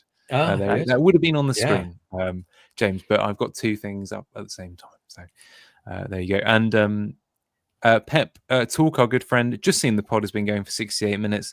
Please tell me they haven't been talking about centre backs the whole time. Actually, we did a good 10 minutes. Goalkeepers. 10 minutes on goalkeepers. So give us some credit there. So let me see if I can. Is this look your pre-wild card team, Ivan? Is that fair? So this is my pre-wild card, and everyone is going to say, actually, you've got 2 free transfers. You do, and I can afford Watkins and Palmer to Haaland and Semenyo. So what's wrong with that? And you're absolutely right. This is something. My original plan had always been to wildcard in 7. So to eke out everything from the Forest fixtures, etc. And could this blow up in my face? Absolutely. I mean, double Nottingham Forest defence if Murillo plays against Sunderland, that could well be a clean sheet. The odds are decent. Pedro Porro, I think, is probably one of the highest ratings for clean sheet as well. Dorgu, you never know, against Brentford, quite possibly. So there's not much wrong there. So maybe I shouldn't have. But at the same time, I looked at it and thought, well, you know what? The wildcard 7 team is probably going to be pretty much identical to the wildcard 6 team, except I probably can't afford it because prices are going to go up. Brennan Johnson, and Danny's going to ask me in a minute why I've got Brennan Johnson in my team. Why, oh, why? Was going to drop in price as well. And also, I'm bringing out people like Sells and Murillo, but I'm bringing in people like Donnarumma. I'm bringing in Tarkowski against West Ham, etc. So it's not like I'm bringing inferior people in. The only ones you could argue are inferior are actually the Arsenal players, where obviously they've got Newcastle. I would play Gabriel. There's an even argument for benching Gyökeres. Who knows? But that's where there's a little bit of a weakness, etc. And then it's tinkering around the periphery as well. So I absolutely could get that 1 week of information. But how much information would we get when actually, I now know how important DEFCON is, for instance. I now know, well, I do think that Gakpo against Crystal Palace isn't the best fixture, for instance. Wood could do well. It could be Igor Jesus as well. It's only a matter of time before it happens, to be honest. And I mean, Wood's underlying stats have been fine, exactly the same as last season. But Igor Jesus is a really good player, and he presses like an absolute demon, and would want. So I think Wood's time is up soon as well. They've got Europe as well, so who knows? So could I lose out this week? Yes, I absolutely could, should the dice be rolled in that way. But the players I'm bringing in are good, solid players with lots of DEFCON as well. I think it would be an extreme case for me to be absolute wiped out, in which case I'll take it and then we just move on. But I do think my wildcard 6 is not massively dissimilar to wildcard 7. And actually, spoilers, but it's not dissimilar to what you had in wildcard 4 either, Danny. So I decided to take the plunge, essentially. Take a few price rises, get rid of Brennan Johnson. And in my defense about Brennan Johnson, it's a terrible, terrible decision. I went to Italy for a wedding. It was a not my wedding, but an opulent wedding. It was fantastic. I didn't see any of it because I got ill and spent 2 or 3 days in bed, losing half a stone in weight. And essentially, the Brendan Johnson decision was made during that period, in my defense. And I also read an article in The Athletic that basically said he was great. And irrespective of who they bring in, he's still going to go great. And he'll be tapping in Xavi Simons' crosses at the far post as well. Turned out awfully. And I'll be lying if I was to say that him dropping the other night wasn't one of the catalysts for me clicking the wild card. But it's also, I wanted to get Tarkowski in. I wanted to get all the DEFCON guys in. I was going to be priced out of the team that I wanted next week. So I went for it at risk. I have to say, Ivan, I'm getting flashbacks to Christmas Eve last year, where I had a kind of not this. I don't know if I caught your story at the wrong moment, but I think you know how it is. Certainly, Danny will know this. If you work in kind of any kind of education-related field, usually you stop the Christmas term, the winter term, and then you almost immediately just get ill. You know almost because you've just been around people with colds and that sort of thing. And I remember having a really nasty kind of proper kind of heavy head cold, man cold, whatever you want to call it. And not needing transfers at all, but I just had 3 of them for the first time, and I got very excited. And I remember lying in bed, feeling terrible, and it just looks so exciting. I can probably even tell you what the transfers were, Rich, because I can go on. Well, I think that was probably the week that you brought in Watkins. Yeah. And I remember it Watkins, and was it Rogers as well? No, it wouldn't have been Rogers because probably everyone had him. But it was. I remember it was. Oh God, I would be able to remember if I gave me a bit more time. I remember it was the Watkins 3 transfers. Yeah, I think it might have been Sarr, and anyway, but none of them. Definitely Watkins, and These are some fantastic excuses, by the way, boys. This is brilliant. Didn't work out at all. Anyway, got rid of all the wrong players. It was an absolutely horrific decision, and then they didn't have the 3 lovely transfers. But the point is that getting ill makes your thought processes much more difficult. Quite right. That's a hot take right here this evening. But it was a terrible decision. Yeah. Did you sell Bruno as part of that? Was that a different one? No, do you remember last year? I think I owned Bruno on 5 or 6 separate occasions because I kept selling him and then bringing him back and selling him and bringing him back. So yeah, he got that red card, didn't he? And yeah, it was all that kind of stuff. Yeah, terrible.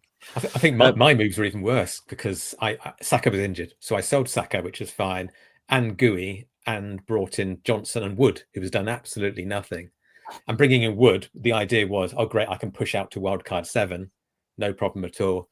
And I must have gone Johnson over Semenyo as well. So yeah. I mean, you were a bit unfortunate, weren't you, with the manager and stuff? Because I remember now that you say it, because that's why you had that free, because you knew you were free hitting, which gave you 3 very good fixtures for Forest, didn't it? Yeah. So it's a great plan apart from the Johnson bit, but just Forest have let me down consistently. And I'll be lying if there was an element of, well, they're probably going to let me down again. And it's not necessarily the fixture that you think it is. It's Ange Ball. Sunderland are half decent. I'd rather get Donnarumma and Tarkowski and lots of solid guys, get Senesi in now while before he goes up in price, etc., and just move on. Without wishing him ill will, Ivan, do you secretly hope that Murillo is unavailable for one more game just to justify? You know what happens next. We all know what happens next. I've already accepted it, but I wanted a new team, so I've got one. This is the thing, isn't it? It's interesting. Again, I know it's really obvious, but DEFCON has given us a certain amount of insurance in terms of how we feel, because in seasons gone by, no one's wildcarding that team, really. Yeah, absolutely. To put it bluntly, which is actually really interesting in itself, because that sort of says a lot, and it has given us that. Yeah, go on. You look at Porro and you think, oh, home at Wolves, fantastic. But what's he going to get? He's going to get a clean sheet. I mean, it's unlikely he's going to get 6 points for a defender. Yeah, exactly. And it'll probably get booked as well. And, actually, I kind of missed the boat on this earlier, but it got me thinking when we were having the conversation about centre-backs. Yeah, we're back there, Pep. Is that I swear that this season no one thinks about bonus points anymore. Yeah, on the whole, people don't talk about it anymore. It's a bit like, because I remember Danny and I kind of we were talking about kind of which leads 4.0, and then suddenly Goodmanson pulled out 2 kind of 9-pointers with 3 boners on 2 separate occasions in the first 3 game weeks, and it was oh god, we've made a mistake here not going with him. But this is, of course, he's boners guy. We've forgotten about that. Well, this is it though. This is the contrast. We've moved from this sort of random, ethereal thing that we know is there, and we try and piece together and bacon it around and do a great job on the bonus pods of piecing together these patterns and players who are likely to get bonus and why.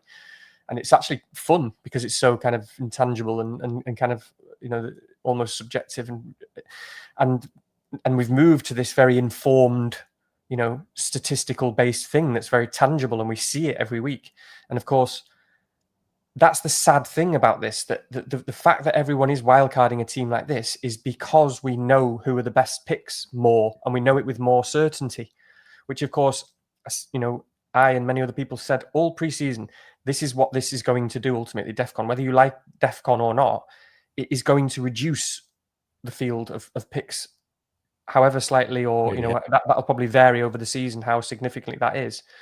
But how much does that say? Just like you just said, to look at Pedro Porro, who has the best fixture this week in a team that looks very good defensively, and we're going, I'm happy to sell that on wildcard, because and that is a real, almost Sky fantasy stuff where you're going, I'm paying for this thing that I know I can count up in these DEFCONs as a baseline. And we do know he's going to get 15 points now, but there you go. Yeah, I know. Yeah, yeah. we can caveat that. We can keep because we know what's going to happen. But it is amazing, isn't it? Because that says a lot that everyone's wildcard now of a team like this and all moving to very similar players. A little bit worrying for the game because I don't think we've really seen yet. We're in game week 5. I don't think we're sort of picked up on this sort of field of players narrowing somewhat and people really knowing who's good. But we're in game week 5. So what exactly is it going to look like in game week 17? And we've got all that. We've not just got the extra data that we always get, but we've got all the extra data on things like DEFCON and stuff. Mm-hmm. It's scary, and it's also scary in terms of I suppose you start to the season and where you are. I mean, don't worry about that yet. It's still too early and it's so tightly packed. But I don't. It's going to be no. I mean the viewers. I know you don't. I have no idea what rank you are, obviously, but you don't is what I mean. But that is. It's really interesting and really, really. I mean, just to say on your wildcard decision, with that in mind, what we've just said, one thing I don't do personally in my personal approach, and again, just how I very much kind of expect the unexpected, and kind of I'm a sort of we don't know what we don't know, and so I would never personally. Well, I'd say never, that's a strong word, but generally don't sort of think it's going to be the same wild card next week or the week after. So, of course, I know it may well be. And again, that sort of goes against what I've just said in terms of the information in the DEFCONs. But we still talked about a big field of players and a big field of picks. But I still, especially at this time of the season, I'll always generally take the approach of I'm expecting it to be different next week. I think it's really surprising, actually. I'm shocked that the wildcard 4 that I did is the team that everyone pretty much wants now. It's pretty much the same, apart from a couple of. That is so rare. I think I can't remember that ever happening. Maybe that's because maybe that's because I very rarely wildcard as early as 4. But I think that is extremely rare and pretty amazing. But I would still expect there to be so much new information in 7 and 8, and then obviously the conversation around 8 and 9 gets particularly interesting because it is a bit of a switch then again in terms of fixtures and the big hitters and Salahs and Palmers and Sakas and Haalands, and so it's so interesting to me in terms of the wildcard. So there's almost like it is binary in terms of wildcard or don't wildcard every week, but there's kind of like an interesting almost spectrum whereby I'm kind of like, if I'm on this side of the spectrum, which is the wildcard side of the spectrum, I have some issues or some players or a few players that I really want, and I'm playing what's in front of me. Because again, what I said before about that's important. Like, don't waste weeks. Don't take a load of shit weeks just because you've got some idea of what you want in 6 weeks' time. In my opinion, that when I'm on that side of the spectrum, I'm leaning right towards that end that is play what's in front of you now. And if I'm on the other side of the spectrum, which is not wildcard, where I have a good team, which is pretty close to this, although I know you've got some issues there, like you talked about, obviously, like Palmer and Johnson and Gakpo. So it's close. I'm not sure where this lies exactly. But on the other side of the spectrum, which is not wildcard, because I've got a good team, again, I kind of push and lean right to the end of that spectrum, which says to me, I can get a whole nother week here of information where I actually do expect it to change next week. I do expect the teams and the picks to change, however many that may be, and I see it as a real positive to get to buy another week, if you know what I mean. I'll try and counter that somewhat. So I mean, it may have just been luck that between game week 4, which is yours, and game week 6, nothing really happened. There was no new information, and that's why I think that's and because you wildcarded in 4, you were taking a longer term view, so you were kind of predicting what we're doing here as well. Yeah. What I would argue probably is, things are going to change and Saka could come and smash things up, etc. But I think with DEFCON, it's back to DEFCON again. The bar is higher in terms of what information actually counts. So before, without DEFCON, I'll bring this player in instead. Now you've got to consider the fact, well, this player does have DEFCON. He's got a much higher floor, etc. So the information that you're getting has to be more significant for it to make a difference, enough for you to change the wildcard template. So it's actually making the template a little more robust in a way. It needs to be a little bit more earth-shattering for you to go, you know what, let's rip this up. Yeah, I agree. Totally. And that is definitely a part of it that is changing the landscape. I suppose the more significant thing is, I still think that whilst I agree, I still think inevitably we're going to these things like we talked about Donnarumma and City defence or those sort of things, and Newcastle. It's so close between so many of them right now. Yeah. That still quite a lot will change because it's so close between so many good picks, if you see what I mean. And sort of you watch Donnarumma just have an absolute clanger against Burnley now, and exactly, yeah, exactly, so, and of course, and of course, you get through those. We go through the West Ham fixture or the Burnley fixture, and so stuff changes in that regard as well. Yeah, absolutely. One thing I didn't mention actually, and probably worth mentioning, is that one of the minor reasons why I also wildcarded was because I had 2 FTEs. And I could use those 2 FTEs up and then a wildcard, or I could wildcard to a pretty much the same team as I would in the next following week and have FTEs in the bank as well. And that was, again, a minor thing that I took into account as well. Yeah, and some have got 3 on the other side, which, is a remarkable feat. Very compelling. Just something came up whilst before I hand over to Ivan's actual wildcard draft. But just I'd be quite interested to see your thoughts here. But just looking at the teams with these kind of goalkeepers and defenders, I mean, actually, I've just seen a table here for shots conceded total, and it's really interesting to see kind of where different teams lie. And Everton and Tottenham are in the bottom 6. So Everton 64 shots conceded, Tottenham 63, Newcastle at the top with 37. And then actually, again, you've got, again, a bit of a surprise package, but someone like a Sunderland up there on sort of 52. So doing not too bad at all. Again, Bournemouth second. Incredible.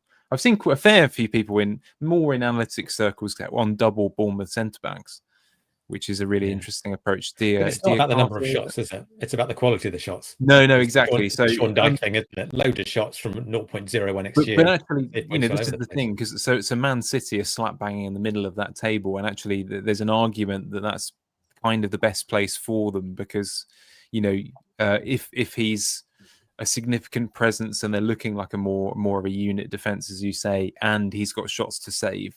At the moment, I think he's only pulled out a couple of shots per game in his appearances on FPL site anyway. But it's an interesting thought nonetheless. Ivan, do you want to talk us through your wildcard? We know about some of your picks from what you've said already. With actually, I should read these out for the audio before handing over to Ivan. Sorry. So Ivan has Donnarumma in goal, Senesi, Tarkowski, and Gabriel, Reinders, Njai, Semenyo, and Bruno in midfield. Gyökeres, João Pedro, Haaland, captain. And then a bench of Dubravka, Alderete, Stack, and Burn.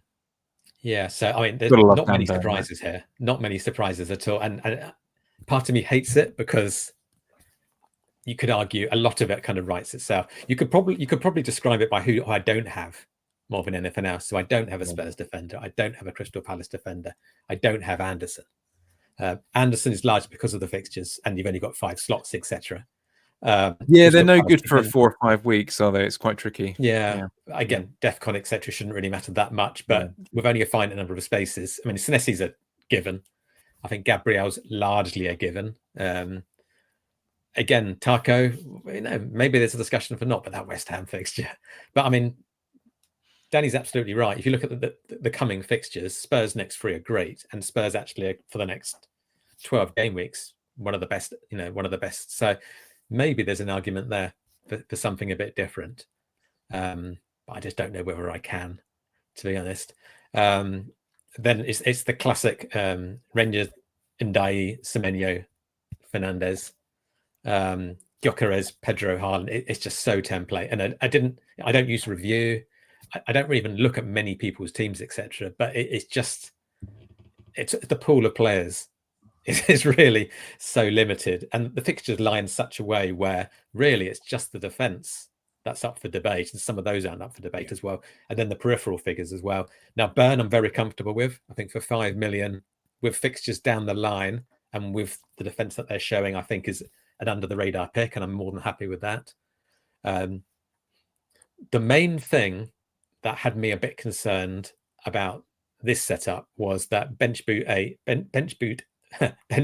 8 is reliant on Everton playing Manchester City, and I've got 2 Everton, which is not ideal. However, 9 is almost as good if I swap Alderete for a Leeds defender. Alderete is away to Chelsea, I believe. Leeds have got a much better fixture. It's not West Ham, is it? It might be West Ham. Yeah, Leeds have Burnley 8, West Ham 9, I think. Yeah. Okay, let's have a look. So Leeds Spurs and 7. Yeah, because I was Leeds have West Ham in 9. So you could have a situation where Stack's taking the corners and Rodon's on the end of them against West Ham as well. They'll have a different manager then. I was to say Rodon has an XG of 0 this season, I think, from memory. Yeah, but it's West Ham. He's big, isn't he?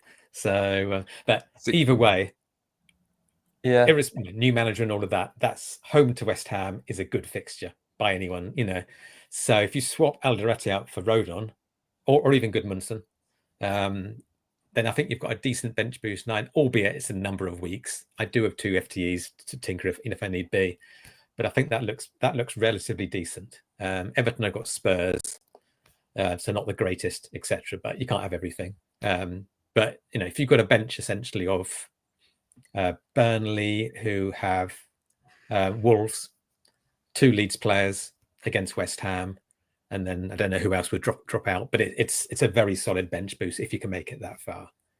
So that's the way I'm inclined at the moment. But as we've been saying, it's about the players that don't have more than anything else. João Pedro I've been tinkering with in terms of getting rid of, etc. I mean, it's a hell of a risk. Obviously, everyone owns him, etc. He's a great player. He's playing Brighton next, and you just know what comes next. You know, his old team, etc. He's that personality type where he's just going to really make a point or get sent off, one of the two. I wouldn't be surprised if at some point he becomes Strand Larsen. I can see that happening, and you know, I know we joke about Wolves, etc. But I mean, against Leeds, I think they had about 1.5 XG. Well, Leeds scored 3 from half an XG. So I'm thinking there, you know, with Strand Larsen back, someone to actually tuck away chances, he could, you know, he's always a solid pick irrespective. So I can see that happening at some point. Yeah, tear it apart. Well, I'll let Rich go first because he's on wildcard himself, so he's probably got some immediate thoughts. But I just want to say that, and correct me if I'm wrong, but I think the worst thing by far about the Game Week 8 bench boost is that it's after an international break. Yeah, absolutely. And it's always chaos, isn't it? I mean, it's really, you know, you go into a game with 11 players after an international break, hoping to get them all out. Yeah, in a way. So I immediately like the sort of another option more, whatever it may be, because it's just expect chaos. But what are you thinking, Rich? Well, I mean, kind of along similar lines, really. I mean, you'll see from what I'll flash up, you know, in 5-10 minutes time, that's not going to be terrifically different. Certainly in the classic front 7, you know, which is pretty similar amongst the board. But I'm a firm believer that it's really not worth us over planning the exact personnel on the bench boost for what we're doing here, because as I said, the 4 million and the goalkeeper are there for 20 weeks. And I know that the next 3 or 4 take precedence in our head, but as long as they play, and they're in a solid team, I think that's probably the kind of main issue for me. So, like, for example, there's a little bit of me that even though Rodon, let's say if Rodon was playing a good fixture, and Alderete, if you like him a little better, is playing a worse one, I'd probably still rather play Alderete on a bench boost, just because they are going to be there for 20 weeks potentially, and one is far more likely to score a goal than the other. One is more likely to get DEFCON than the other. So just bear in mind that Sunderland have played 5 of the worst teams already. That's the thing, yeah. So that's a factor that is. So the next 15 games are not going to include those bad teams. So yes, yeah, and of course they've just lost their left back to suspension for a few games as well. If that's important, I don't know how important that is, but just looking at this ticker here, between 6 and 15, it has Sunderland as the second worst defensive fixtures, with Burnley being the worst. So what you're saying is they need a hero.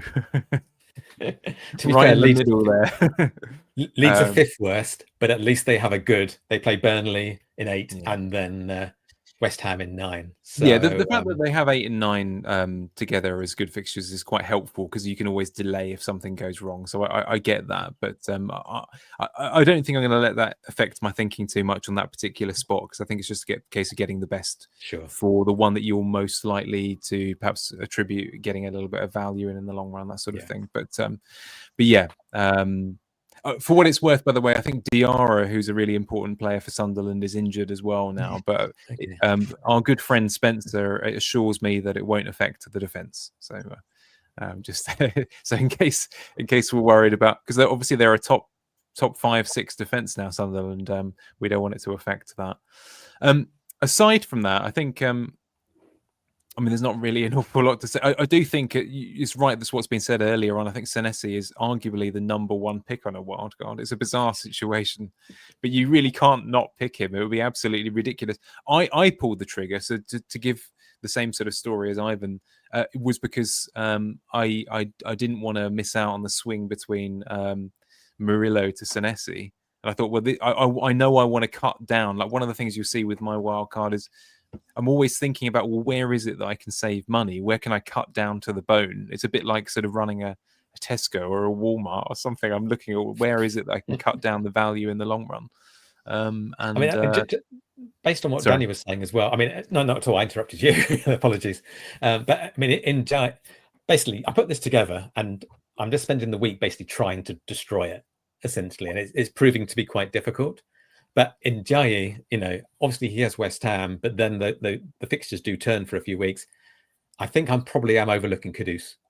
About the same price essentially. Obviously not as good for DEFCON, but Tottenham of Wolves, Leeds, Aston Villa next 3, and some really good fixtures. Or at least some decent fixtures throughout as well.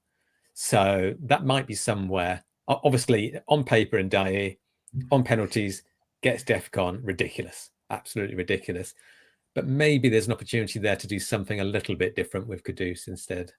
Richie, you're shaking your head there. I have it's my kind of West Ham bias. You hate him anyway, we don't like him anymore. That sort of thing. I don't. Go on. No, you go, Rich. The last thing I was going to say actually was just, and this was kind of comment in the chat here, which I know is sort of tongue in cheek, with the 4 million defenders we will be there. Of course, Alon had 3 on his wild card last week, and initially I thought to myself, oh my god, has he lost his mind? But I have been playing around with 2 4s because again they are still such good. Value. There is a justification. The reason why it's not going to happen probably is just simply like if there was a need to get Saka or a Palmer into this squad, then I think we would be cutting down to get that extra 4.0 or something, or reducing a Tark to an Anderson in your case, or whatever it might be. But of course, you just don't need to at the moment. So no, it is. Yeah, sorry, Danny. It is significant because I thought the same thing, and it's quite interesting because obviously he's basically set it up as Senesi and I think Tarkowski as perma players, which is fine. You can't really argue with that. And then obviously you get to rotate 3 4.0s, but it facilitates so much in the front. And as you say, completely true. Palmer, for example, was the big thing because you look at someone like Palmer and Bruno. So one of the things I'm going to say about this team is. I was almost, never leave because Palmer's my favourite player and, want to get him in my team at some point. But with these guys not necessarily being options right now, Palmer, Saka, it's almost a relief because with Salah, Haaland or both, potentially from like 13 or whenever it is, when they've both got incredible fixtures, you can't really make it work with Fernandes in the team as well. And the more and more I watch Fernandes, I'm just like, you can't ever sell this guy. Like you need to find a way around doing whatever you're doing, even if it's Salah and Haaland, such that you're not having to sell this guy because it's just it's a ridiculous fantasy football pick. I mean, even if Saka becomes an option, it'll be a difficult sell due to DEFCON, due to penalties, etc. It's massive. I mean, with Gyökeres there, I don't think that virtually at the moment is ever the case. It's too talismanic versus a Saka.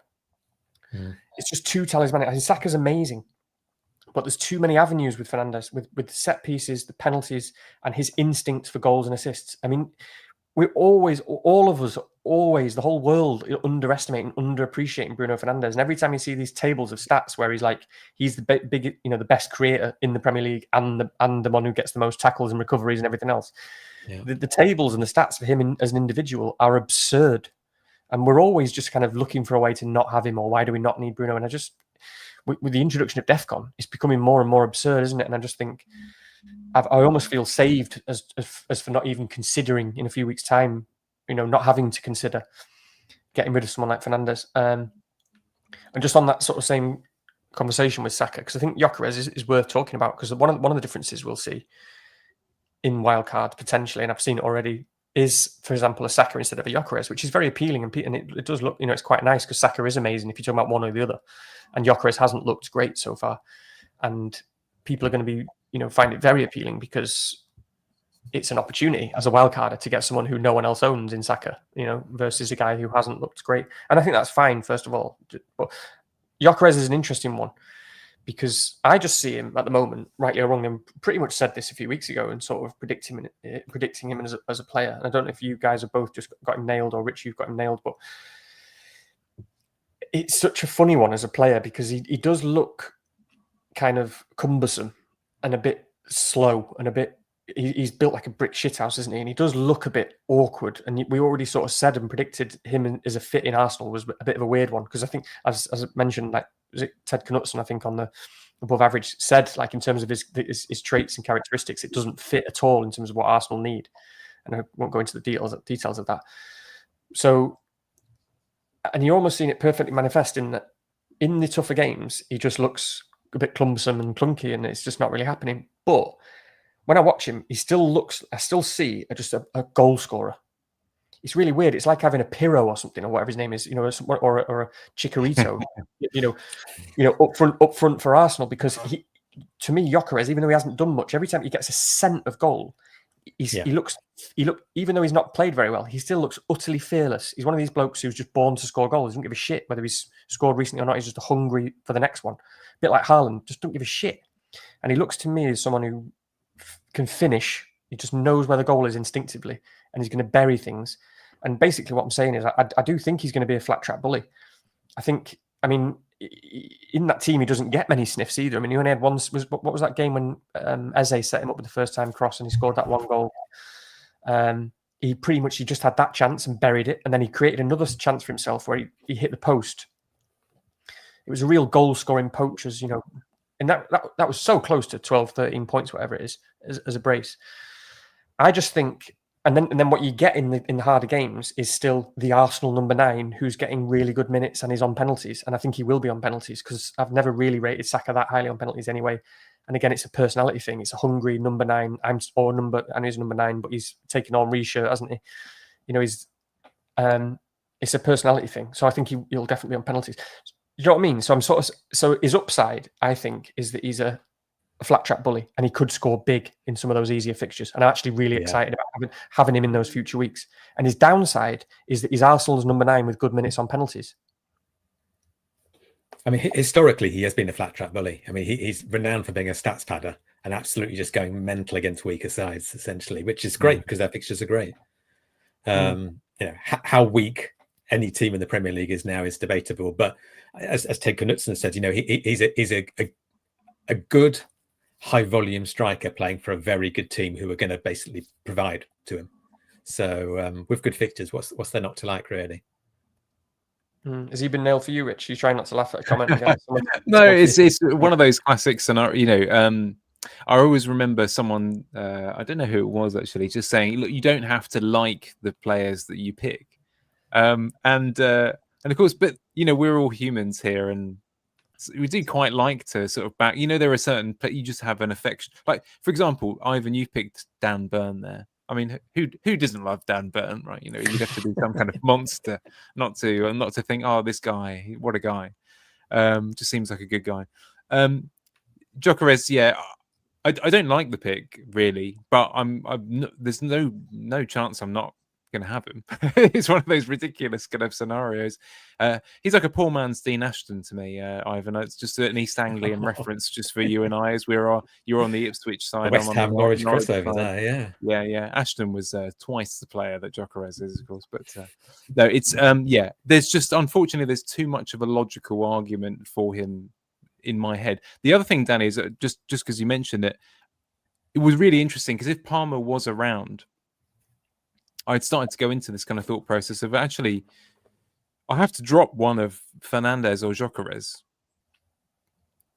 And of course, logically, this would be the time to jump on Gyökeres, but I was planning for the other way round. I was thinking, well, I'm just going to have to max out on Arsenal defenders here and hope that goes my way instead. So, but that's not a decision I have to make anymore, of course. But yeah, you know what? There's a very decent team who no one's mentioning, especially me, not coming up at all, who are top of the ticker over the next 10 game weeks. And yet I've not seen one player in anyone's team. That's Brighton. They're the top team and nothing. I mean, I did have one draft where I almost managed to squeeze Minty in as my fifth midfielder, essentially. I could have gone down to Rutter, but that was without Dan Burn. How could you do that?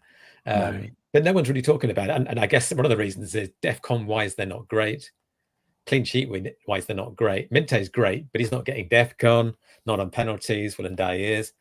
Again, this is how the game's changing a little bit, where, in theory, Brighton should have some really quite exciting, decently priced prospects, and yet we're just going... No. Oh, Ivan, I'm really glad you brought them up, because I forgot about them because no one's talking about them and because I'm not seeing any blue and white on any screen. But I don't. It was 4 weeks ago when I was on my wildcard, or just before that. I think it was game week 3 or game week 4. It must have been game week 4. I think we had Alan on this. Oh, I was speaking to Alan anyway. I think it was on this, or it might be on his pod. And he said the same thing. He was like, "I bet no one's thinking about Brighton mids." And in game week 4, I said they are because FPL Review is currently telling you in game week 4 to buy double Brighton mids. So a lot of the analytics guys have got Brighton mids. I mean, and that's kind of amazing because that's in spite of them not, in spite of no DEFCON. FPL Review was recommending double Brighton mids, Mitoma and Minter, especially. I think you mentioned to me that they're largely trying to get rid of Rutter now.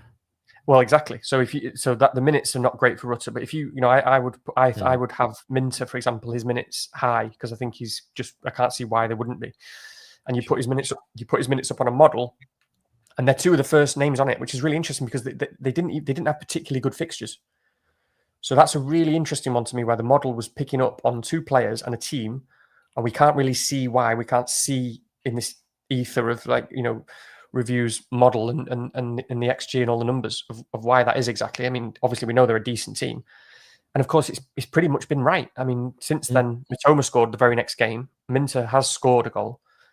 They both look incredible, by the way, and Minter looks incredible. Minter looks so good. Yeah, and I would want him in a team. So that is an interesting point in terms of your wildcards and what you're talking about. I mean, have you considered him, Rich? Because he'd certainly be in my thoughts. No. No, to be honest, I mean, this is why we're here. You can provide these little interesting kind of sides. No, they just. I think it is a little bit of a black spot with Brighton. I think Brighton are just one of those teams, and in recent seasons, it's been very hard to kind of justify picking just because you never quite feel like But his minutes are much more secure, aren't they, this season than they have been before? But he's always been one of those players that's been on the sort of on the fringes of being considered, and you just want to go for someone a bit more robust. So no, definitely worth looking into a bit more carefully. Just quickly, Rich, sorry, before you just very quickly, I know we're on time, but just the last point, because it'll be relevant to your teams as well, and all the other teams we're going to look at, is the stack thing. And because I would say right now, if I was betting, I still think KDH is a better 5.0 than stack in the long run. But of course, there's another Everton, like you said, Ivan. You've got two already, and you've got potential bench boost and all that sort of stuff. And this is a funny one because a lot of people will have Njai and therefore won't have KDH, who I do kind of think is better. And anyway, just on that point, I don't know though, he might not be. But, stack. First of all this shit about, oh my god, how did such and such pick stack, and funny. Trigger Lips, who's one of the ones who's absolutely slated. You won't be watching this pod, so I can say it. But I do like him. I like the guy, and I watch his videos. But he's slating the models and review and all that stuff, and he blatantly uses it himself now, and he's suddenly appearing with all these review picks and stuff and whatnot, which is hilarious, by the way, as a little side note. Because all this shit about how did such and such pick that? Yeah, okay, people can know he's a decent player, but I'll tell you now, he was very high on FPL Review in game week 3 or 4 because FPL Review is very good. And that's why he was in a lot of teams in game week 4, not because someone had some incredible insight, but because it was all over FPL Review. And just Can I just point out, just search the word Stack in our group chat, and you'll see I brought him up in pre-season. So you did, yes. Do you know what? I've forgotten that, Ivan, and that is absolutely definitely worth a shout because I remember you shouting out stats before the season. To be started. fair, I just googled. I just looked at his stats in FP Ref and thought, wow, they're good. Hi guys, didn't know anything about him, but I'll take it. But I think you'll find that you spent all of last year scouting the Bundesliga and carefully writing scout reports. Yeah, so I don't do yourself a disservice. But yeah, he could be still a great pick, by the way, because when I watch him again, he's got such presence. He's a big, tall guy, and he looks great. And I love presence when you think about fantasy picks because you just feel that kind of almost talismanic nature. But you do, and again, we all know this, but it is funny. He has just played Wolves. He scored a free kick, which was a brilliant free kick, but should definitely have been saved. And he passed to the guy who scored a goal. It's great, but it's like a 15-pointers. Does it change it all that much? He's a good pick, but it's just funny because everyone on Wildcard 6 who has a cheap mid is going to have Stack now after what? Absolutely. He's on corners. He's on corners and free kicks at 5 million. Yeah, that's fine for me. And he's playing West Ham in 9. Well, so there's not I'm sure that you've probably listened to the Match of the Day highlights this week, as and we kind of usually do. But I'm sure the commentator said he's created the most chances in the league this season. I might be absolutely wrong about this. I'm sure he said something ridiculous like that. Yeah, I think you're right. Actually, it says something like that. So I'll be honest with you. I heard that and thought, oh well. That's right. To be honest, if I'd have heard that and registered it properly, I probably would have. Yeah. No, I heard that. I thought, okay, that's the guy. Then I don't really need to play them very often. Going to use them to be fair, in game week 9. When I brought him up in pre-season, it was largely in reference to DEFCON because his DEFCONs were absolutely through the roof. But the reality is he's got some DEFCON in some matches, and some of them he's barely done anything at all. And those numbers are skewed because he played quite a few matches at centre-back in the Bundesliga as well. So he's being compared to midfielders, but actually he was getting all those headers, all those interceptions and things like that as well. So that's one of the reasons, falsely, why I went, this guy looks amazing for DEFCON, guys. It's because he was centre-back. Sorry. The reality is he is capable of DEFCON, but he's not an automatic DEFCON as well. But he's on corners, set pieces, and Leeds do rely on a lot of that as well. Yeah. So my takeaway from this is Stack, the most creative player in the Premier League, and Ivan's a genius and knew that he was going to score 15 points last week and told you and chose not to bring him in despite that. So just a sign of your generosity. Just rolled instead. Yeah. As usual, FPL Last Resort is racking up 2+ hours. We're gonna have a quick talk about a goomar team, then wrap up with Danny and I's current situations. But again, if you are feeling generous, you're still around, you're not paying attention to your cat or wife or anything like that, please do smash those like and subscribes if you're feeling very kind. We do like your nice comments and such. It keeps us going, so thank you very much if you are. goomar team here, Ivan, you helped me out by sort of knocking up a quick sort of alternative picks wildcard with the sort of literally took 2 minutes. Yeah, in 2 minutes. Basically, it was basically taking it from the vantage point of like, what can we rip out? Essentially, what are we missing? It's kind of old school as well. It's like all the big names like Foden, Mbumo rather than Bruno. Where could we do things a little bit differently? And the pool is actually really limited, especially in midfield as well.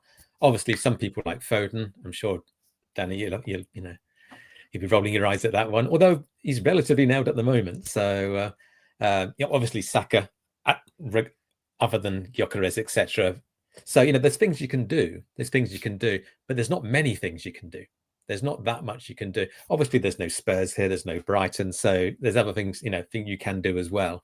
But I think it just shows how limited the pool is. And there's a relatively wide pool of defenders to choose from, but maybe you're talking about 10 defenders, and you choose 5 of them, for instance. In midfield, it's that dearth at 10 million. Obviously, you've got Bruno, you've got Saka now, etc. And Semenyo, Foden. There aren't that many options. There really aren't that many options. And No.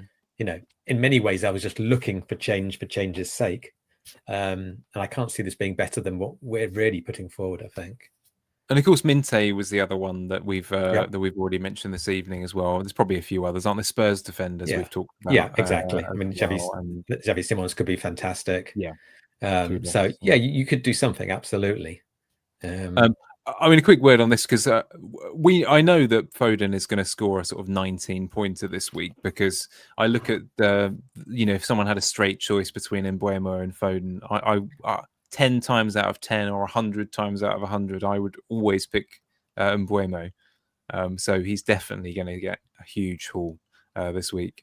But actually, what this does remind me of is the real dearth of options up top as well, because I'm not saying that they're bad picks, Foster and Strand Larsen, because clearly, especially Strand has got some nice fixtures coming up, hasn't he? And Foster's useful on the bench boost scenario. But yeah, I mean, that probably you would bench those 2 this week anyway. Yeah, and it's a team capable of doing good stuff. But again, it's one of these things where you've got players who aren't on penalties, who aren't getting DEFCON, and all of a sudden we're into that world again, aren't we? Where it's like, well, that ceiling may be there, but the floor is there as well.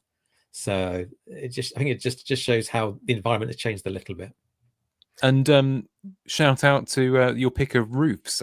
Do Sunderland fans do the thing where they kind of make it sound like a boo? Roofs. I've been quite excited about it. It reminds me of back in the day, Samasi Abu, if anyone remembers him back in the probably late 90s or early 2000s at West Ham. Just boo it. He didn't know for about 3 months that when they were booing him, it was a sign of affection. But I think most would go for Petrovic, to be honest. But again, with this one, it was a case of, do you want to fill all 3 Bournemouth slots essentially? But again, 2 minutes work, so let's not overanalyze it. I think, sorry, Danny, you were going to say something, weren't you? Yeah. Well, yeah. I was just going to say that I almost said that Foden nailed is like an oxymoron, but it's not quite an oxymoron, is it? But Foden is never nailed. I know you're only just saying the word loosely and you're just sort of messing around. Yeah. It is funny to me because people talk about him having good minutes or solid minutes, or now he's a 90-minute player, or now he's a 70-minute player, and he's not. He's never really any of those things. It's fine. I know people get annoyed on it almost like, I've considered getting Foden this week if I thought he was really good and stuff, but I'm just one. It's just funny because Foden is never nailed, and that's because of his personality and what we know about him as a player. And like I tweeted the other day, like saying like Reinders is Foden, except on a Saturday night he stays in and watches Strictly, and that kind of is just true, really, because he is like, it's a different personality. So you could say it about someone like Reinders. You can never say Foden's nailed because you just don't know what he's going to do in his private life or what's going to happen, blah blah blah, and how he's going to annoy Pep. And that's the thing that we don't ever know in the background. But Reinders, by the way, just want a quick word on Reinders, because I know it's obvious and he's nailed for everyone now, and for that reason, because we're sort of saying, oh right, this is the guy. But he could be approaching nailed or be nailed. I don't really know how. It takes a lot, doesn't it, for an attacker in a City team to ever be that. But you know what an absolute class player he is, and I think don't forget, this is his first season and adapting. And usually, especially under a Pep system, it takes a season. For most players, or it takes a long time to adapt to Pep and the Premier League, not just the Premier League, but to Pep and what he wants you to do. And so for Reinders to have adapted as quickly as he can and to look as good as he is amazing, really, because he could really he could go on to something, pretty absurd. And one of the things about Reinders that I love just watching him is, again, it's probably really obvious, but you know what the mark of a real class footballer is? They look up the whole time. You watch Reinders play football and he's never ever looks down at the ball or the ground. It doesn't matter if he's running full pelt through an Arsenal defence, driving the ball forward. If he's running down the wing, he only looks up and around him, and it's amazing. And it's a real sign of a class player. You think of someone like Garnacho or Neto or someone like that. They've never got the head up. And that's why I always think they're kind of a bit limited as players. You know, they're good a lot of all the things they do, but they've never got the head up. Reinders you watch him, is absolute class. Another thing I'll just say is Isak's just scored. You know, so we're talking about. I was about to say, I was about to say that. yeah. I mean, someone said in the chat on YouTube, and then Baker's also said in our chat, hasn't he? And you know, again, someone we've not even talked about and what's going to come in future, and he could just be absurd. And I suppose that's another benefit of Gyökeres, to be honest, in terms of price point. Absolutely. So yeah, not to say too much because I know we want to move quickly, but I've said all that. But also, Boomo, I love, right? I just want to talk about briefly. We didn't talk about United at all. When we talked about strikers, the 45 minutes I saw from Sesko were very encouraging, by the way. He looked fitter all of a sudden. Don't forget, we paid good money for this guy. He looked really good. I was gutted that he came off because obviously, with the whatever approach he took with the 10 men stuff, obviously set up Boomo's goal. It was just a reminder. It was like, oh, hang on a minute. In a few weeks' time, we could have a serious, forward here for only 7 million or 7.5, whatever it is. And Boomo, by the way, I know you've got him, and LR. I've been talking to him quite a bit about FPL recently and Man United, and he's got Boomo and Cunha at the moment. And it's funny, isn't it? Because everyone talks about someone like Foden, and to me, it's not even really a conversation between the two of them. Because Boomo is everything that Foden is. He's everything really, but except he plays, and he's definitely going to play. And he gets some set pieces. Boomo has looked sensational for United. It's been the most amazing just example of class of a player. And I already knew he was brilliant, but what I didn't know was that he was going to basically walk around unfazed despite all this shit that goes on around Man United and all the troubles that we've had on the pitch. I didn't know that he was going to walk around the pitch like he owned it quite so much. He just looks sensational. I mean, what a pick and what a player. So he's definitely fun for this week and for next week. And again, no one's going to go there on wildcard because we're all so in tune now and we're all so engaged and the template is so strong. No one's going to go on a play like Boomo, who has got Brentford away and then Sunderland at home. And if you want really what I feel like is secure attacking points, that is just standout. So I just think, again, I think it's really interesting and worth mentioning. So, It's absolute sacrilege to say, but Boomo over Semenyo short term. I mean, short term, again, it just looks those sort of things because it just, Semenyo, I'm glad you mentioned him as well because people have talked about like selling him in a few weeks. And my personal view of Semenyo at the moment, until I see otherwise, is I'm not ever selling him. And he's on pens until, probably after Kluivert comes back at this rate. I'm not sure Kluivert's coming back. So it's not like I look at, in a few weeks he's got City away. It's not like I look at that and think, oh shit, we need to get rid of Semenyo. Not at all. It's the way Bournemouth play and what they did at Anfield. I'm just like, again, until something changes, I've just put that slot out of the screen. He's staying there. So how would you bring Boomo in? Exactly. Into the template, as it were, because there's none of that slots, and what gives to enable that? It's really tricky. Well, we're so bound by, aren't we? We're so tied to these beliefs about these players at the moment. Again, partly because of DEFCON and partly because of everything and the template and so on. And there are so many good picks. But I don't know. You'd have to look at. The thing is, again, with the wildcard and timings of wildcards, and why, for example, I never think it's too early to wildcard necessarily because it is a subjective thing because when you wildcard, it's so much also about creating flexibility for yourself, isn't it? And future flexibility and price points, whereby you can be confident in maybe half the team and have a feeling about the other half, and that some things might go wrong, but you've got flexibility in terms of where those prices are, where is not going to change. For example, Semenyo, for example, the defenders. And so how many of those have you got and how many transfers have you got? What does that look like in terms of where you are going to make transfers?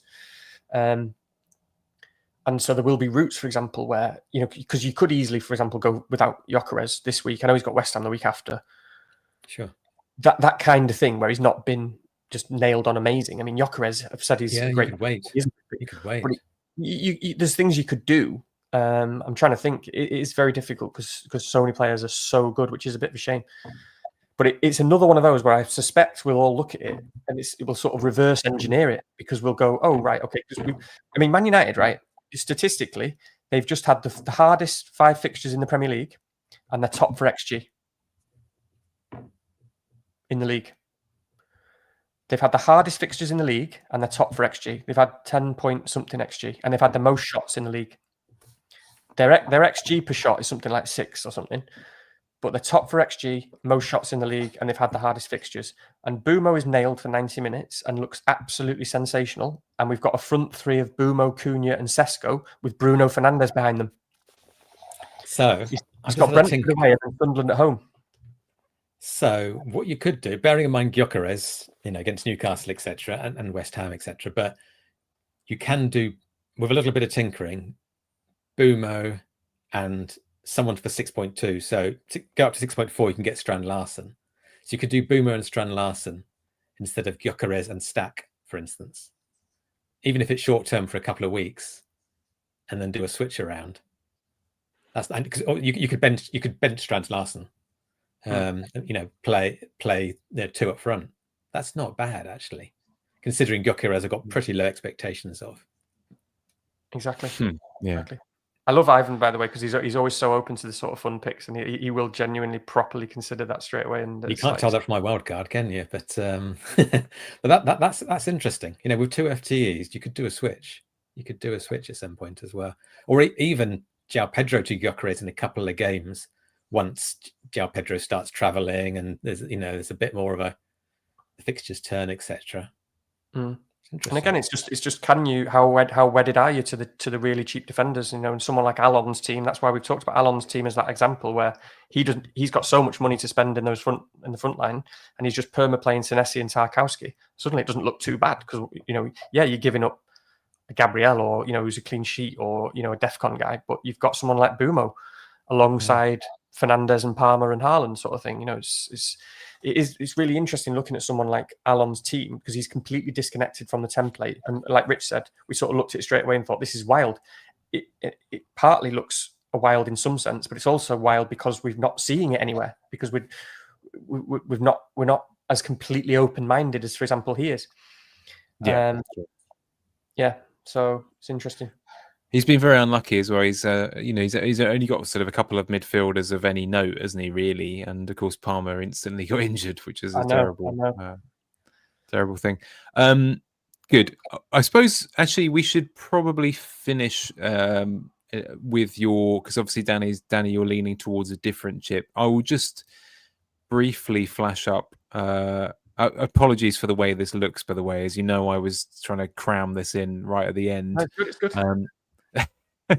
But well, yeah, sure. Is it? Yeah, exactly. The different layout, kind of is there, but the team is the same. So that's the exciting thing. There's really not much to say. I will read it out, but it's still very much in tinkering phase. As I said, I'm very interested in cutting down teams to the bone where I can to try and sort of strip a bit of money out to see where I can play with it. So at the moment, this team has about 1.5 in the bank because I'm working out where I can get away with certain things, which is why I'm quite interested in whether I can get away with like a second really cheap defender or something like this. But anyway, just to read it out because it's still very much in kind of engineering phase. But Pope's in goal. With Senesi, Gabriel, Tarkowski. Basically, everything else is the same as Ivan. Tarkowski, Reinders, Semenyo, Bruno, Njai, Pedro, Haaland, Gyökeres, Dubravka, Stack, Anderson, Alderete on the bench. So, really, most of the engineering has been about flipping around defenders. But yeah, I don't really have much else to add because, of course, Ivan said it all already. But if there is anything you'd like to throw, the goalkeeper is definitely up for a conversation. How much in the bank is that? Yeah, it's at least 1.4, yeah, 1.5. It must be about 1.5 million, I would have thought. Nice. And the idea behind that is just flexibility. Yeah. Well, this is it, right? So I could go from Njai to Mbuemo without too much trouble. Whether you want to give up Njai is another matter, of course. But sure. The trouble is, I don't know you've been through this, Ivan, but I only like one striker in the game at the moment. I think this is the problem. So I can see. And yet we're spending 30 million. And this is why it's really important to say this because people have said it. If Ivan and I had bench boost, our wildcard teams would look very different, I think, because I wouldn't have any. I'd definitely be taking a lot of money out of at least one striker. I definitely wouldn't want to be doing that. So actually keeping the value fairly high in the striker actually has more logic because you can move that around. I really don't, particularly at this point in time, want to have a kind of Evan Nilsson type pick where it's awkward to move. I either want them to be nothing or to be high value like Gyökeres where I can move to an Isak. So that's kind of how it is at the moment. But I guess there's nothing else to say. The Arsenal fixtures. I mean, obviously you're away to Newcastle, not easy. West Ham, no comment. Away to Fulham, not massively easy. Fulham are good against the big teams at home. Away to Crystal Palace, and it's only then when you get Burnley, Sunderland, and then it's Tottenham, Chelsea, Brentford, Aston Villa. So yes, their fixtures don't include any of the really, really big teams. Sorry, Tottenham, Chelsea. You know what I mean? So it's all green, or it's best of a relatively bad bunch, but they're not amazing. They're not absolutely. We absolutely must get these people in for this string. It just so happens that there's not any Liverpool or Man City in there, essentially. Yeah, I do think there's an element of Arsenal fixtures being a little bit overblown. I think they are a little bit. Yeah, just a little bit. What was I going to say? I mean, first of all, I was just going to say, relevant to Ivan's team as well. You've got Rich there, Senesi and Anderson. They rotate very well, don't they, Senesi and Anderson? And that's one thing to consider. Yeah. Which is that's the problem with the bench boost as well, because everyone wants all these great fixtures so soon after to get rid of them, and this is why I don't want to think about it too much, because it really does block your, okay, an extra 4 points in 1 week is that worth changing the team for 20 weeks? I don't know. I think my view is with other options available, you can afford to go without Anderson, because there's other people who can get DEFCON. There's other ways of other people around that price point as well. And I think everyone went with Anderson and got loads of points recently and stuff, but you don't need to. You don't need to necessarily. Well, actually, it's interesting you say that, Ivan, because you've probably done this as well. I mean, honestly, the pool of 5 defenders, throw another 3 or 4 names, and you've been mixing them around, working out what works best for you. And again, I don't mind the idea, for example, of this will sound, for sort of planning FPL managers like a terrible idea, but to sort of soothe that calm of like the Tarkovsky 15-pointer in the first game week, etc. And I know I'm not looking at Danny. I don't mind then dropping him down to let's say you started with someone else, but dropping him down to Anderson thereafter, because that's when Anderson's fixtures then kick back in. He's great for the next 15, however long you need him thereafter. So if it is just to soothe one's nerves, it is an acceptable thing to do as a human being. Just going to say that right now. Might not be logical. But with a bench boost, is it worth considering someone with better fixtures for that one-off, when Anderson's largely not going to be played for a little while? Yeah, I'm not wedded to. I mean, I think he's going to be in there now or whenever I need to downgrade a defender. That it's just whether it's ever worth that move, isn't it? Really. But I do like the idea of where I can cutting it down. Like, for example, if I was picking a Palace defender now, I love Lacroix, I love Munoz, but I would pick Richards just because it's like, well, this is an area where that $500,000 is going to be useful when I can only buy Eze and I want Mbeumo. It's that kind of thing. Yeah, I mean, that's one of the most amazing things about both of those wildcards that you guys have got is you both get to choose 5 defenders and neither of you got a Palace defender. And I'm not saying that's right or wrong. No, it is crazy. Yeah. Like what we just said, this is a team that play a back 5. They haven't lost in 17 matches and they've conceded 1 goal all season. And all the centre backs get pretty good DEFCON. And people are wildcarding in 6, and loads of people are not going to have Palace defenders. And I might sell mine next week. And Richards is actually a little bit more useful for managers in Ivan and I's position, where he's not not got amazing fixtures, but they're all passable bar game week 6, aren't they? You'd be happy enough to play them. I think, what was it, game week 8, for example, someone like Bournemouth or so. Is that cut, Everton, or yeah, Liverpool, even Everton, in Bournemouth, there? Arsenal. But then you've got Brentford, Brighton, Fine. Wolves, United, Burnley, Which is Fulham. it. So Yeah. And we know that they can keep out big teams. We know that they've gone away to who is it? Chelsea, and kept a clean sheet and that sort of thing. So oh yeah, they can do that against anyone. Yeah, they can do it against anyone. But yeah, I may well sell my Palace defender next week. We can talk about my team. Yours is Lacroix, isn't it? Yeah. So obviously, pretty frustrating to see Lacroix get 5 DEFCON and Richards get 17 when you pay an extra money for the DEFCON. But obviously, that can happen sometimes. But it does show you. I think for me that even just that does shift it. Like I think Richards now is the best Palace defender, based on what we know right now. But I do think Lacroix will outscore him just about over the season. But in terms of the price and stuff. So yeah, this is my team. We'll go quickly because before again we lose Ivan and never come back on the pod again because he realizes that we end up being late and then we sorry, Ivan. After 3 hours. So we'll finish it now. But yeah, there's nothing really left to say other than 2 free transfers. And I've done Mateta and Salah, 2 and Jai and Haaland. I've got about 1.5 in the bank or something like that. And I suppose some slightly interesting things to say is no one's going to be wildcarding with Paqueta, and most people won't have Van Dijk, so that'd be interesting to see how that works out. Paqueta still could be amazing, or good, sorry. He could still be very good, and I still think he is good, actually, as a pick. So that'd be interesting to see what happens there, because he ticks all the boxes and is a talisman and set pieces and penalties and so on and so on. The more interesting play would just be play him this week over Gyökeres. Especially with it being Monday night. It's like, that little bonus player on a Monday night and no one else is playing. Quite fancy him to do well there. I just can't justify it at the moment, just given that Gyökeres is the Arsenal number 9 and he's on penalties. It's hard to justify.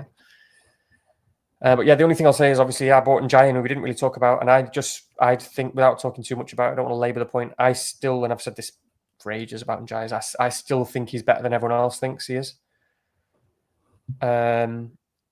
And I think he's going to be a bit of a cheat code for the whole season, to be honest. I think he's a bit silly as a player, as a footballer, as a player, and as an FPL pick. I think he's a bit silly. I just want to say one thing about him because, I agree. But initially, I have to say, I started watching probably like both of you. I haven't seen whole Everton games this season, but on the extended highlights, I started watching him, and I initially look and think, he's playing on the right. I don't initially look like it really suits him. Is this going to be great for him? Is someone else going to be better? There's one other Everton player I want to talk about in a second. But then you realise that he's just a really intelligent footballer, and he gets into really interesting positions. So he's not suddenly playing on the right wing where he's irrelevant. You'll see him pop up, weirdly enough, in that same way that Cucurella does for Chelsea, where you suddenly think, hang on, he's doing the Brennan Johnson run. He's doing the sort of back posting, or he's wandered inside the centre back, and yeah, exactly. So he gets into pretty interesting positions. Just one quick play I hadn't noticed as well. He's not a pick. He is maybe a pick.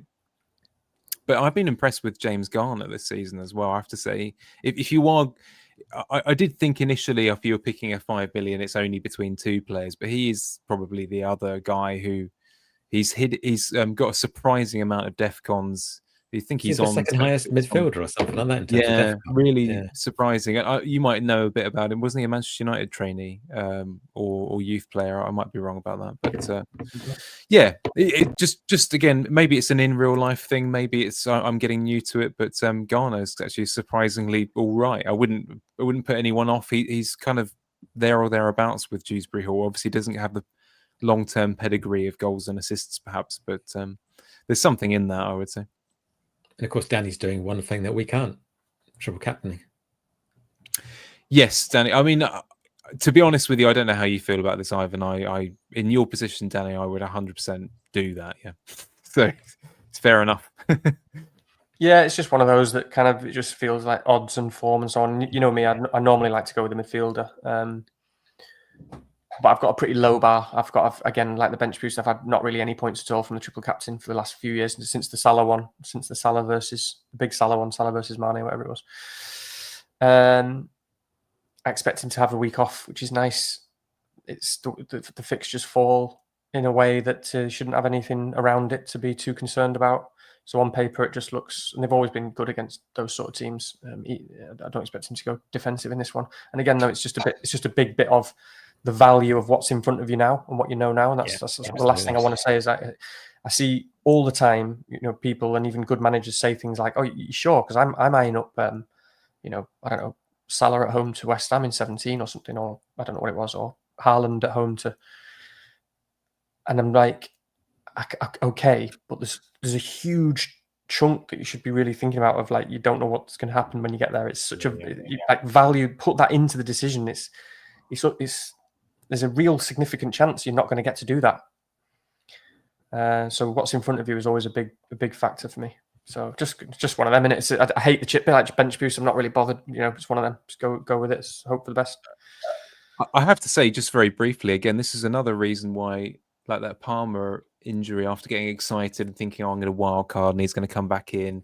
I did look at the fixture in game week 9 against Sunderland and thought that might be quite an interesting one, at the time. And now I know, obviously that's not possible. No, it would have been. Yeah, Palmer's a lovely person to triple captain. Absolutely perfect. You never know, do you?